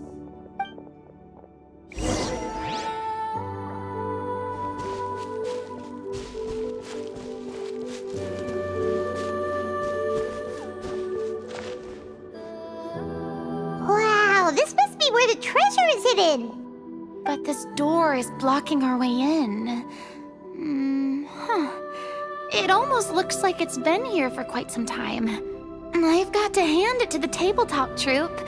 They really went all out with the props. Huh. What have we got down here? A kind of mechanism connected to the door? Ah, it looks like we might have to arrange it into a certain pattern. A pattern on a stone door. That's something Master mentioned before. Is something wrong, Clorinde? After a long, difficult journey, you finally arrive at the location indicated by your map. It appears to be an ancient site of some sort, where treasure likely awaits. Your surroundings are exceedingly quiet and serene, as if the secret that slumbers here has never once been disturbed. If you listen closely, you can almost convince yourself you can hear the sound of its calm, gentle breathing. That description makes Paimon feel kinda bad for disturbing this place. We're doing this for the sake of the people, to free them from the evil sorcerer. I say it's time for this treasure to once again see the light of day. Linny's right. We need to keep going. The future of the kingdom depends on it. The next part of the story requires us to solve the puzzle, right? Let's start exploring the area. Yes, that should be fine. Something feels off about all this. Guess I'll just have to improvise.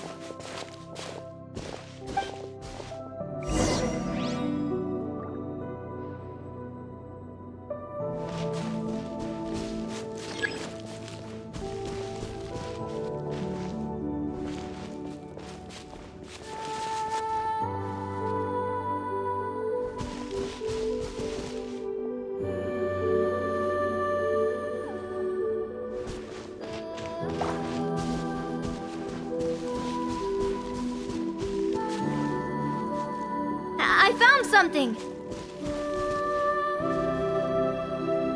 Found something here, too.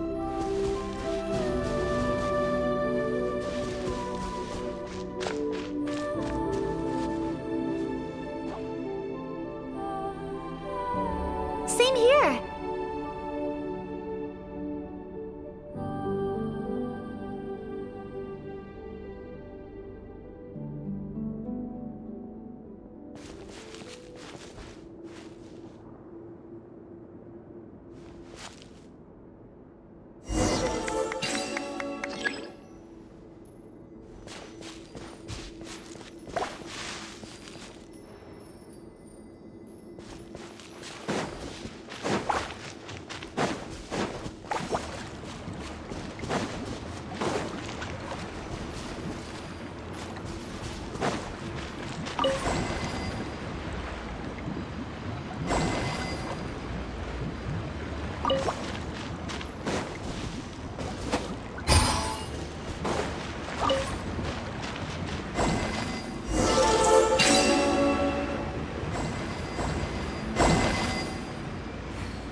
It worked!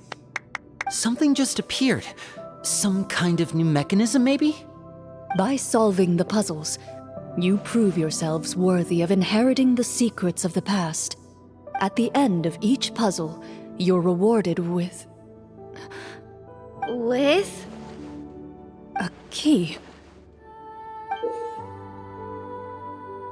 Oh, it must be the key to the big door. This is one of the Marechaussee Hunter keys that are passed down from generation to generation.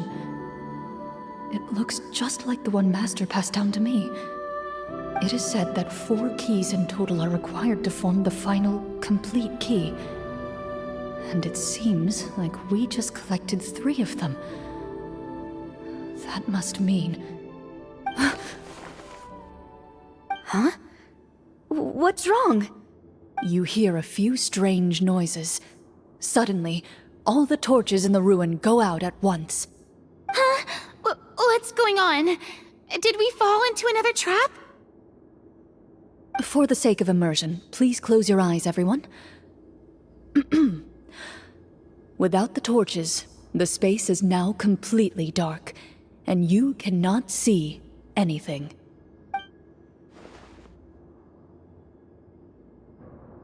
But Paimon can still see a little bit over here. Oh, right, sorry. Suddenly, you hear the sound of footsteps pierce through the darkness. There's someone else here? Oh, this is so unsettling. I can't see anything. I've been discovered then? Wait, that voice, it's... You recognize the voice as belonging to the guard who led you to this place. It appears he now covets the treasure for himself and has come to stake his claim. Oh, so this is just part of the script. Then I can probably relax. Well, if we can't see anything, that means we can't fight to the fullest of our abilities. Should we retreat for now? Judging by the way he's holding his sword, he must be a real Marashose hunter. But this isn't part of the script. Retreat? That's not the hunter way. If it's dark for us, then it's dark for him. We choose to fight. Your choice is noted. Please keep your eyes closed until I tell you the torches have been relit. This battle will be in the dark. You got it. Well then, let us begin.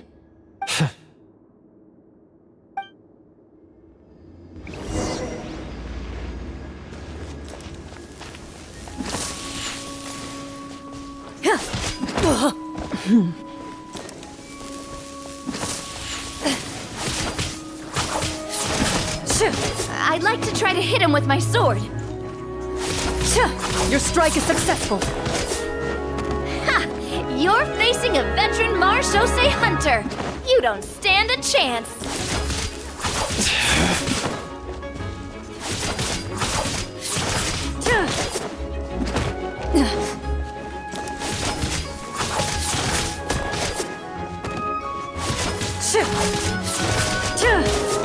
Is he still standing? Goodness, he sure has a lot of HP.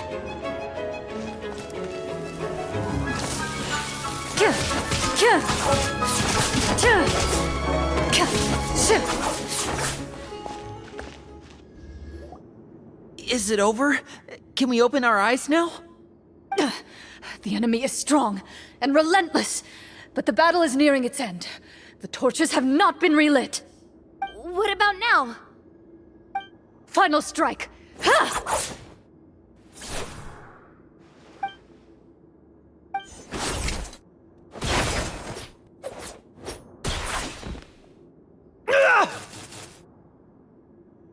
Oh, well, did we get him?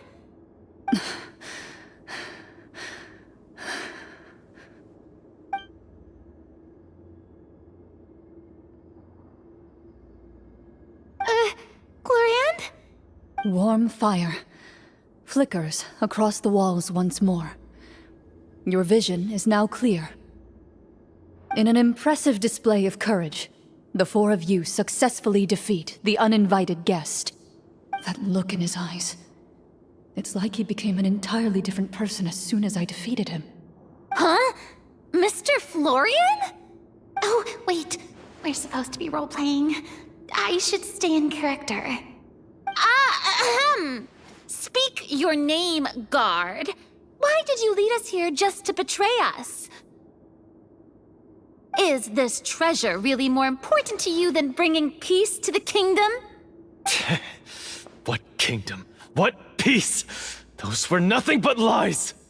I, Florian, am a true Marashose hunter, descended from hunters of ages past.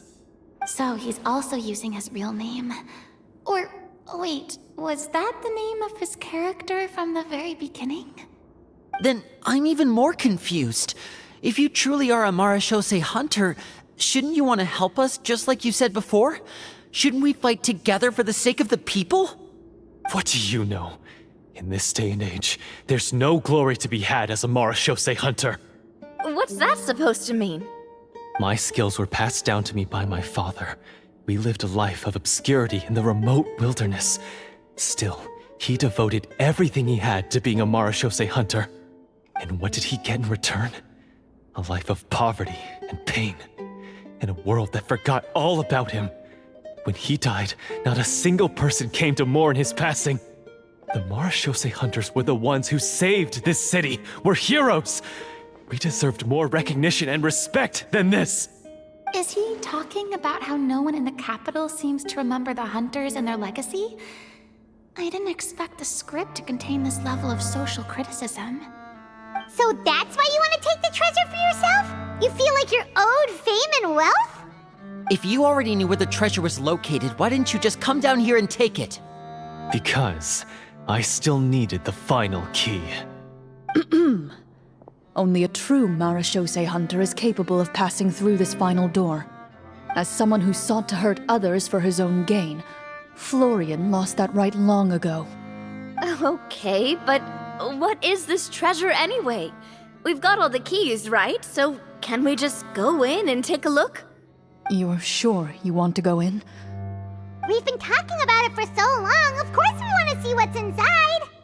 And we've already defeated Florian, right? So he won't try to take it from us anymore. Pesky brats. Watch yourself. Then let's open the door together. All right. Your choice of action is confirmed.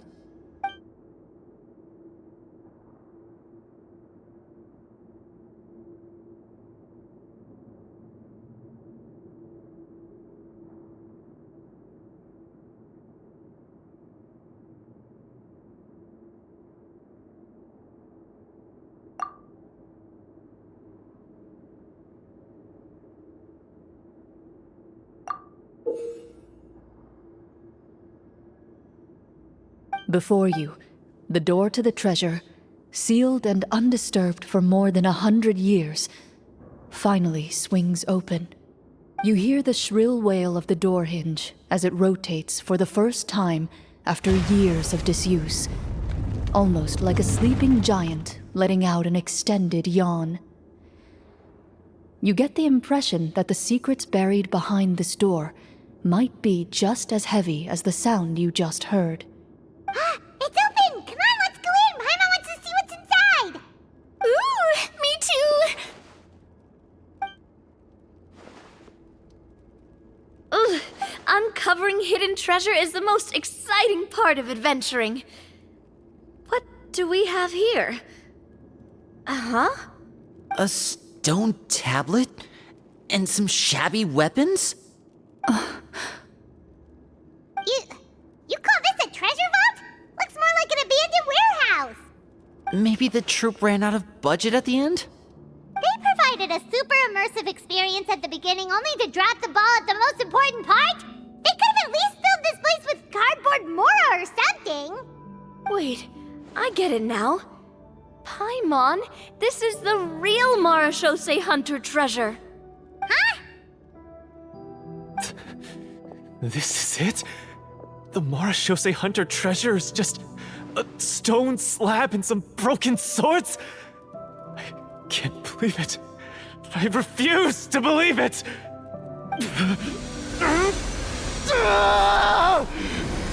Whoa, are you okay? The Marachose hunter before you appears to suffer a serious mental breakdown. He needs to leave the room for a moment to collect himself. One of you seems to understand the significance of the treasure already. If the rest of you wish to follow suit, you may remain here in the meantime and explore your surroundings.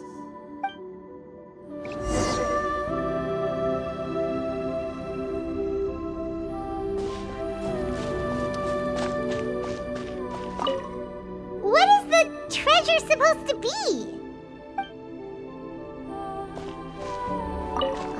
The names on the tablet. The old and broken weapons. Walter.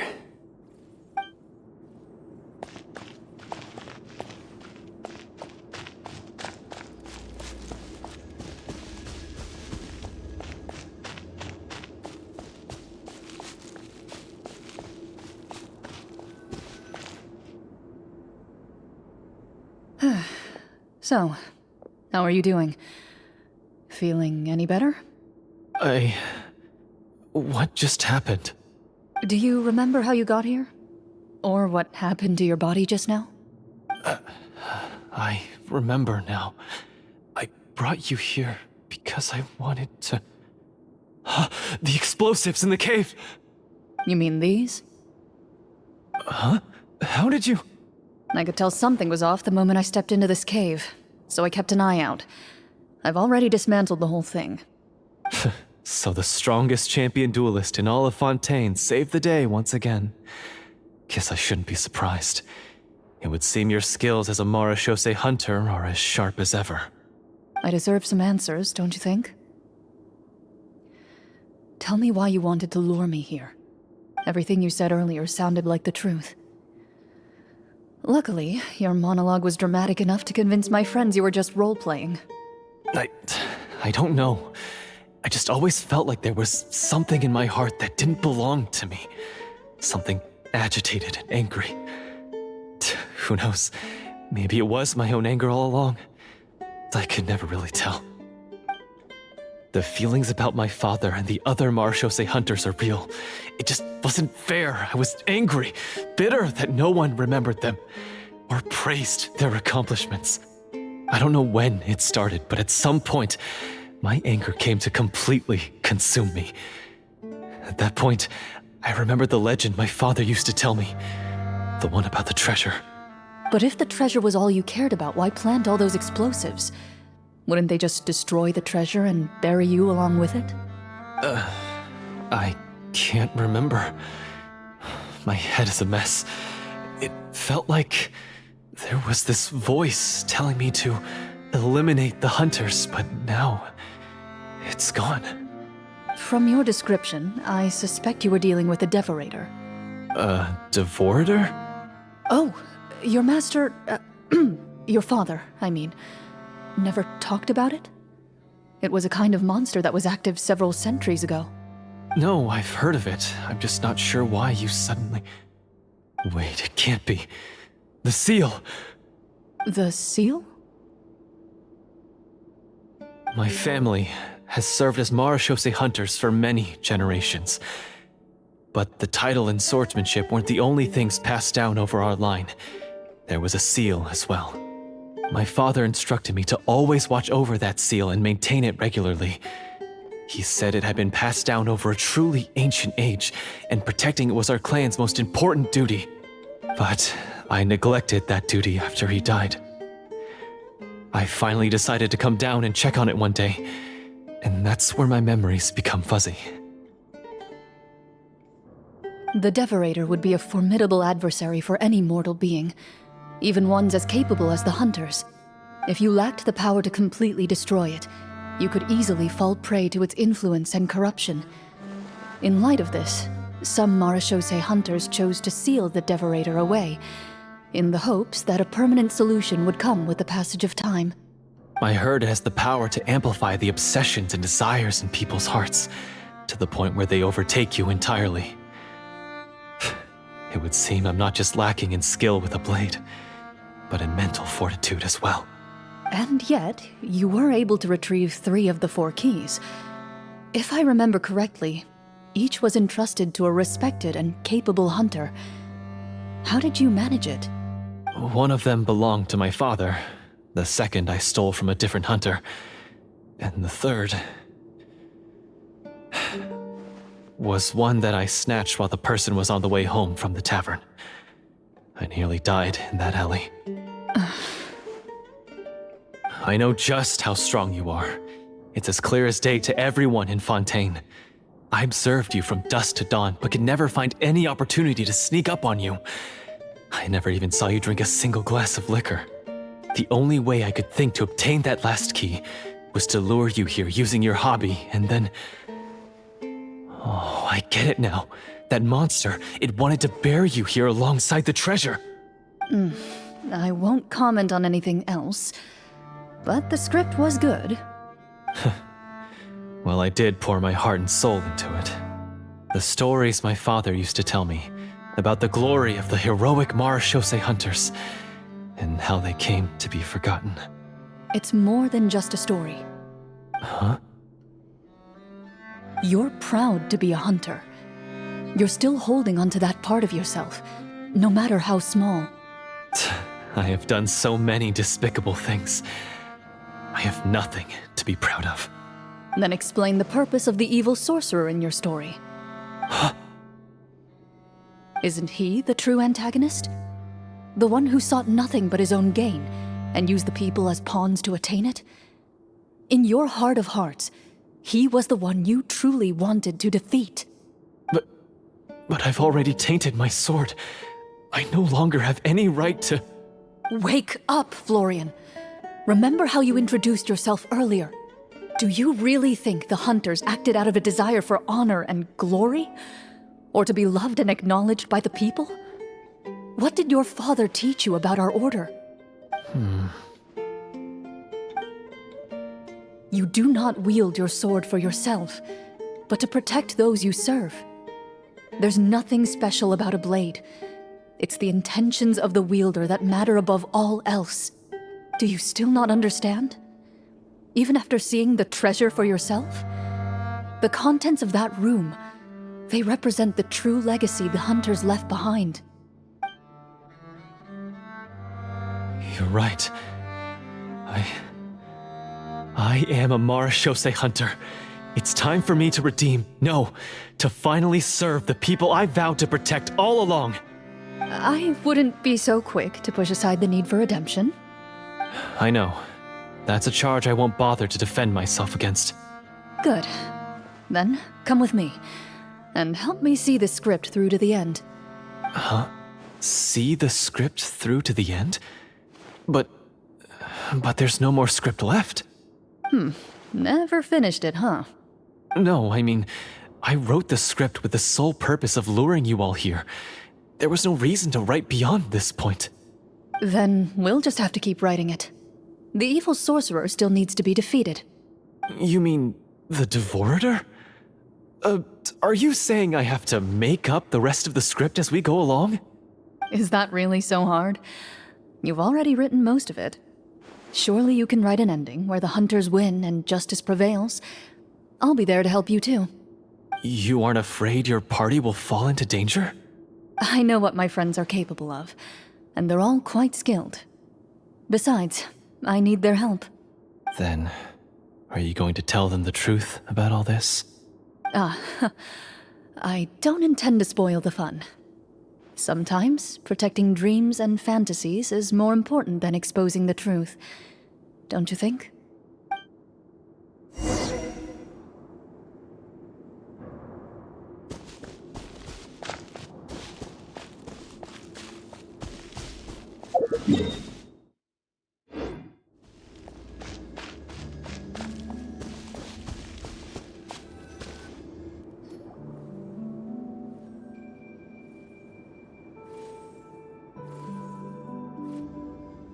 They're back! That took a while. Ahem!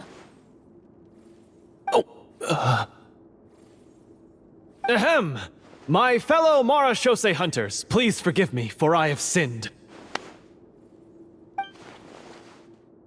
Tone it down. Sorry. After crossing swords with you and witnessing your courage in battle, I've rediscovered my true self and regained my pride as a Marashose hunter. Oh, do I smell a redemption arc? I confess, I was brainwashed by the evil sorcerer. He asked me to lure you here so he could bury you in this cave. That little... Wait, you're saying all of that wasn't you, but the evil sorcerer? That's right. He's adept at manipulating the hearts and minds of the people. I fell under his influence because I did not possess a strong enough sense of will. And how are you going to prove that you're a changed man? We're not going to fall for the same trap twice. To be perfectly honest, I only came to my senses after seeing the treasure. It reminded me of my father's past teachings. The treasure was actually... The names of all the Marashose hunters from ages past and their weapons? Wait, you already know? Of course. Don't underestimate a veteran role player's exploration skills. Oh, wait, I mean Marashose Hunter Navia's exploration skills. We just finished reading through the content of the stone tablet. That tablet recorded the lives of some fascinating people. For example, this Marashose Hunter called Est.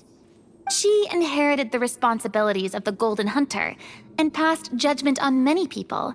But in private, she had a very easygoing personality. Her favorite pastime was singing and dancing with her friends, and she was said to have a beautiful voice. So, she was just like you. Oh, you really think so? Well, when you put it that way, I suppose I also have a few things in common with this Walter. Working as an executioner, he supposedly used a countless number of tricks to confound his enemies in battle. Oh, if only I could have seen the feats of magic he pulled off back then. Their lives were all so exciting. You could write so many cool books about their accomplishments. How could they have all been forgotten? Because they chose to be. To hunt monsters that only appear in the shadows, you must also operate in the dark. To be a Marashose hunter is to willingly give up on wealth and fame. Then this stone tablet must have been left behind by their companions. That's right. Few Marashose hunters ever revealed their identity to the public. They always protected the city from the shadows. The only time they spoke of their accomplishments would be at night, when they gathered with their fellow hunters in front of the bonfire to share stories of the monsters slain by their hand. So, this tablet was created not so that the hunters would be remembered by the people, but so that they would be remembered by each other. No wonder this place was so well hidden. You regard the stone tablet in solemn silence. The names of your comrades etched onto its surface serve as a reminder that you are never truly alone. The tablet proves that, although a hunter walks a shrouded path, it is not a solitary one. There will always be those who walk beside you, a fact that remains as true today as in ages long past. Their legacies shall continue to be passed down from generation to generation, as everlasting as the stone onto which their names are carved. Father, you once told me that I should seek out the treasure if I ever became lost. So this is what you wanted me to find. Thank you, my friend. You are very kind. I implore you, everyone, please give me a chance to make up for all I've done. Allow me to fight alongside you and defeat the evil sorcerer that threatens the peace and prosperity of everyone in this kingdom. Well, I say we let you join. Sounds good to me too. Everyone makes mistakes. What matters is what you do to make up for them. I have no objections, but Mr. Florian, do you even know how to defeat the evil sorcerer? When he took over my mind, I gained some insight into his thoughts. Every time I thought of the treasure, he reacted with a strong sense of fear. Huh? He's afraid of the treasure?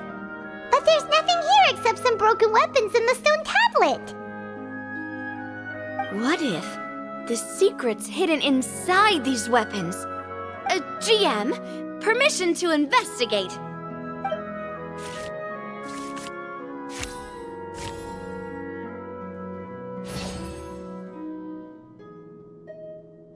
At first glance, the weapons appear absolutely ordinary. But as you observe them, you notice a faint energy emanating from within. These blades have slain countless monsters. Though it's been a long time since they were used in battle, their edges remain sharp, as if they're simply waiting for the next worthy hunter to carry on their legacy. So basically take these with us, right? I'll take this weapon, since it used to belong to Est. Maybe it'll find comfort in being held by someone who appreciates the arts. Ah, good idea. I'll take Mr. Walter's bow then, from one archer magician to another. Paimon's gonna pick a cool weapon too!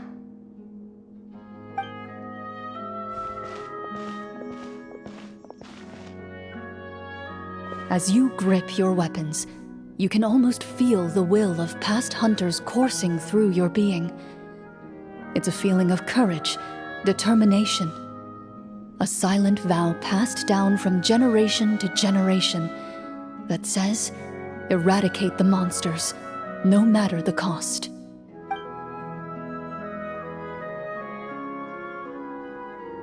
Mr. Florian, do you know where to find the evil sorcerer? I was able to see his surroundings when our minds were connected. I believe he's currently hiding out at the church in the kingdom. We must be extremely careful. He's spent so long living among monsters that he's now taken the form of one. He will not be easily defeated. Then why don't we explore some more and try to find some higher level gear? We don't want to just fight him and lose, right?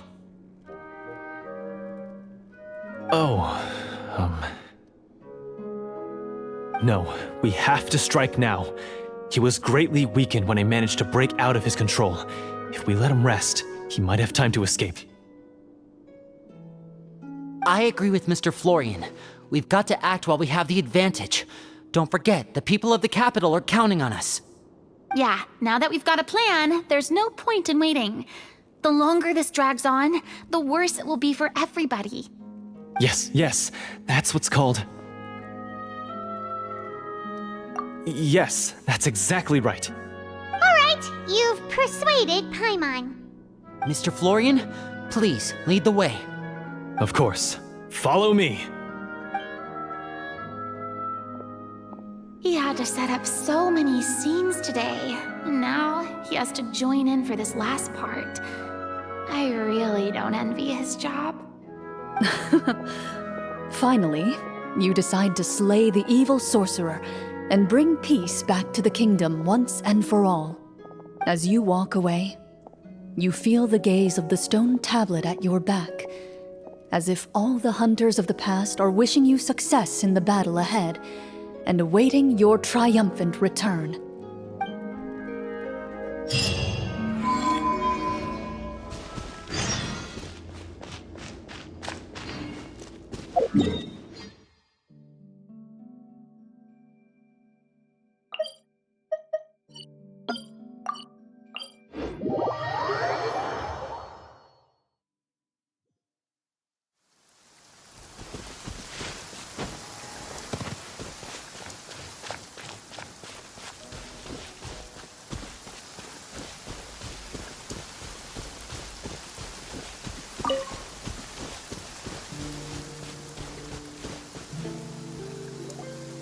Finally, you arrive at the church Florian described.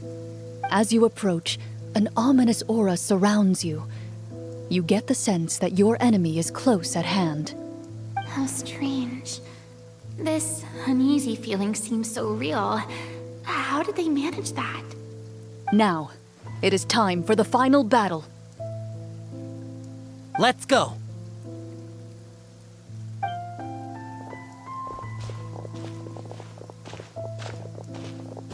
Florian, wait. What's wrong? I think you should wait outside. You've already been corrupted by the Devorator once. It could easily re-enter your mind and take control of your body. I don't think it's a good idea for you to be this close. If it corrupts you again, it's possible you might take on a new form entirely. That's exactly why I have to go. Why I should be at the very front. You mean... Yes. I intend to lure it into my body. That's too risky. If things get out of hand, I might have to kill you. Do you understand how dangerous this is? I understand, but if I do this, you'll have a clear and visible target. The Devorator will have a hard time passing up a chance to enter a body it knows how to control. You won't have to worry about any of your friends being taken over. You're not like me, Miss Clorinde. You're a just and powerful Marechaussee hunter. The monster broke free due to my error. It's only right that I shoulder the responsibility for its destruction. This is... something that I have to do. Consider it a duel to restore my honor. My only request is that you give it your all.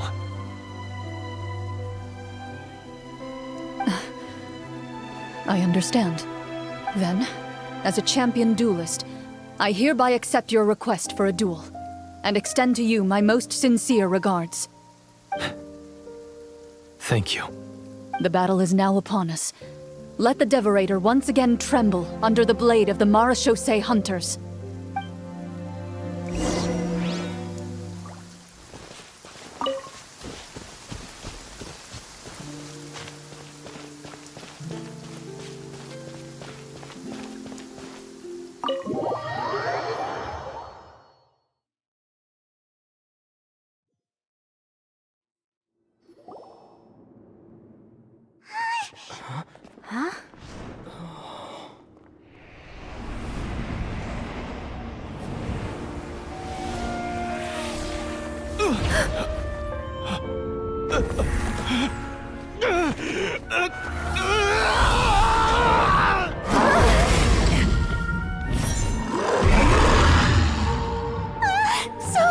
So lifelike!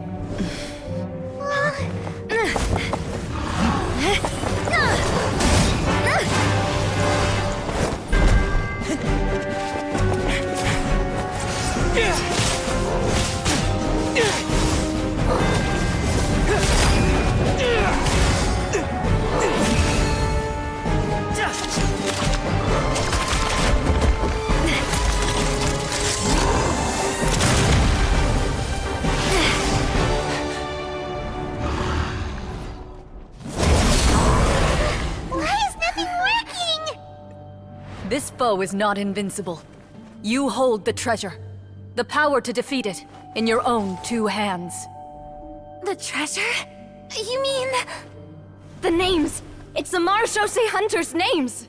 How are we supposed to... You forget, Paimon? There's still one skill we saved until the very end.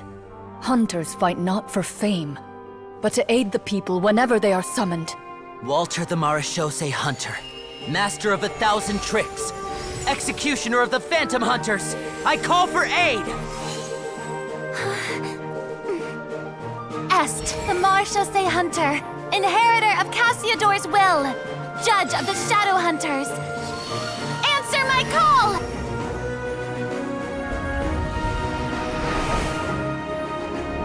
Petronia, protector of justice and order. The hunter I respect the most. Thank you for saving my friend, the best one I'll ever know. Please, lend us your strength!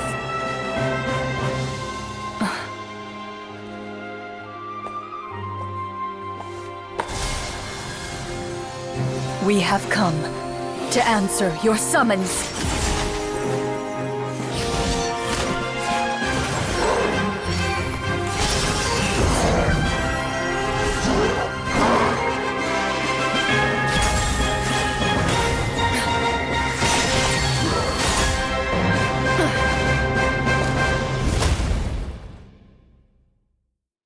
And so, the monsters were eradicated, and the sorcerer was defeated.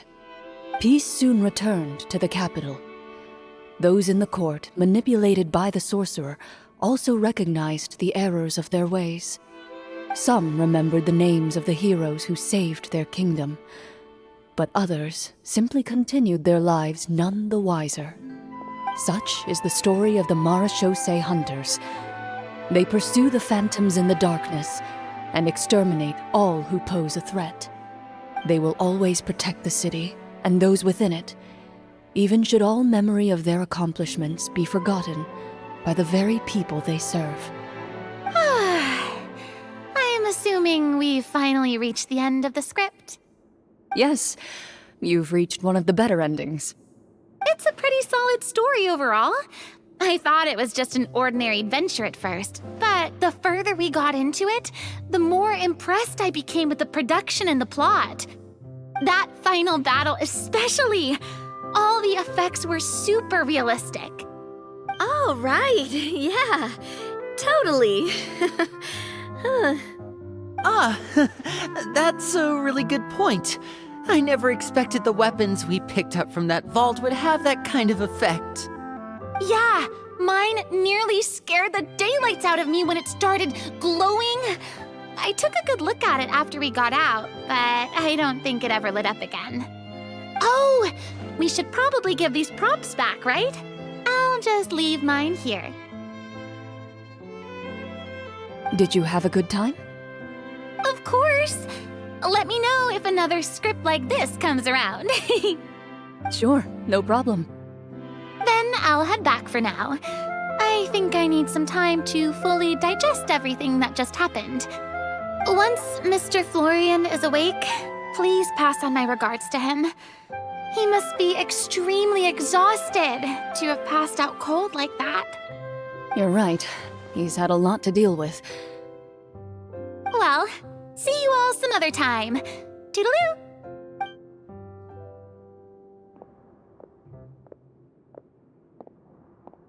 Okay, so, can I ask now, I think it should be fine, yeah. what in the world was going on back there? So you saw through all of that? That time in the cave when you told us to close our eyes, it'd be weirder if we didn't notice anything.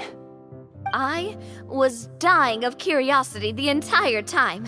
I mean, you did a pretty bang-up job of pretending nothing had gone wrong.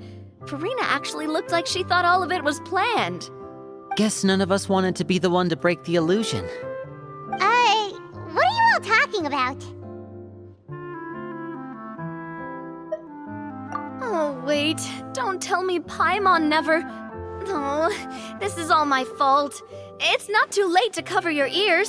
Here, Paimon, I'll do it for you. A bit late for that, don't you think? You're saying everything that happened back there wasn't actually part of the script? It's probably more accurate to say this was never a real scripted story to begin with. What? So loud. My head. Hey, you! Get up right now and explain yourself! No shaking, please! Oh, my head.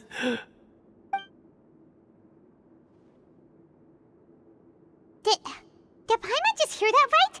You guys made up that whole last part on the spot? It's not nice to lie to people, but Paimon's got to admit, that was a really good story, Florian. Oh, and nice improvisation, Clorinde!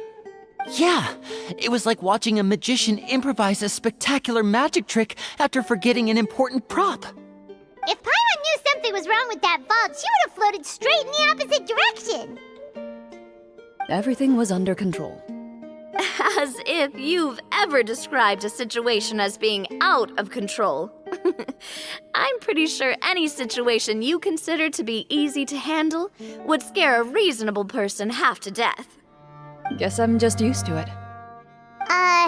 You must run into a lot of unexpected situations then. That explains why you're so good at coming up with things on the spot. As for you, Florian... I know there's no excuse for what I did.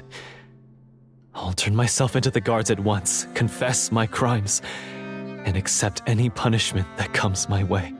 I would say you've already suffered more than enough. What? You may have been blinded by fame and fortune in the beginning, but your actions during the final battle had proven you to be a true Marechaussee hunter. You'll be far more used to the city above ground than below. Your job as a hunter is more important. But... Of course, you'll still need to take the keys and pay a personal visit to the 2 hunters you wronged. Prepare to accept any terms they give you as well. Yes, of course. As far as I'm concerned, though, your showing in the duel was enough to prove your honor. Then I'll do exactly as you said. I'll go return those 2 keys right now. Thank you so much, everyone. I'll do my best to prove myself worthy of the second chance you've given me. I swear this on my name and honor as a Marechaussee hunter. Until we meet again, everyone.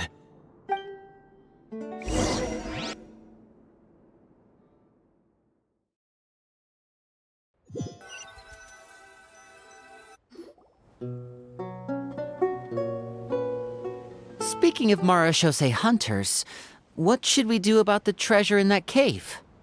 Leave it be. Are you sure? We could show it to people, make it so that the hunters are remembered. Don't you want that? No. Every name on that tablet made the same choice. All hunters know what the path entails. I am no exception. My identity as a Marashose hunter is not something I need people to remember. I wish only to be recognized as a champion duelist. Nothing more. That's certainly very different from the path of a magician. Still, I admire your decision. Wait! I just remembered something. If there were no special effects involved, why did our weapons begin to glow during the battle? That's because the Marashose hunters of ages past would often imbue their weapons with special enchantments to suppress the monsters. Whenever a monster was nearby, their weapons would start to glow. Oh, so that's why they had an effect on that guy near the end. I really thought the summons were doing all the work. Well, I'm sure the summons were a part of it too. Oh? How so? This particular devorator probably hailed from the same era as the hunters we saw in the room. The names you recited all belonged to the bravest hunters.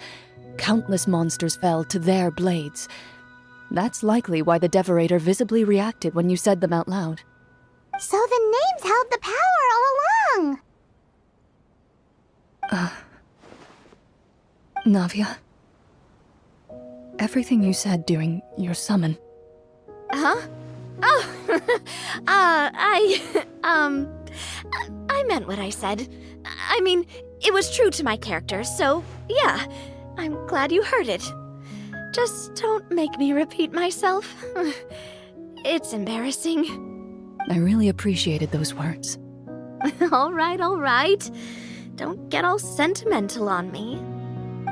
Anyway, let's not talk about that anymore. I'm going to go on ahead. Don't fall too far behind now. She ran off! I should probably head back as well. This story was truly incredible.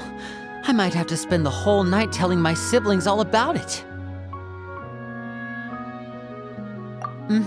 Goodbye.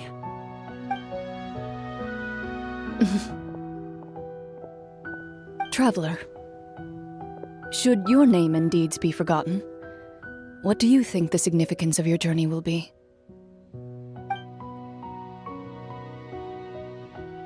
I suppose the significance would be the journey itself and the world we helped create. There's still value in the time I shared with everyone here, in the things we were able to accomplish, even if no one remembers them. A great answer. I'll remember it. Me? The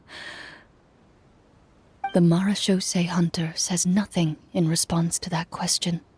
Perhaps her answer lies in her silence.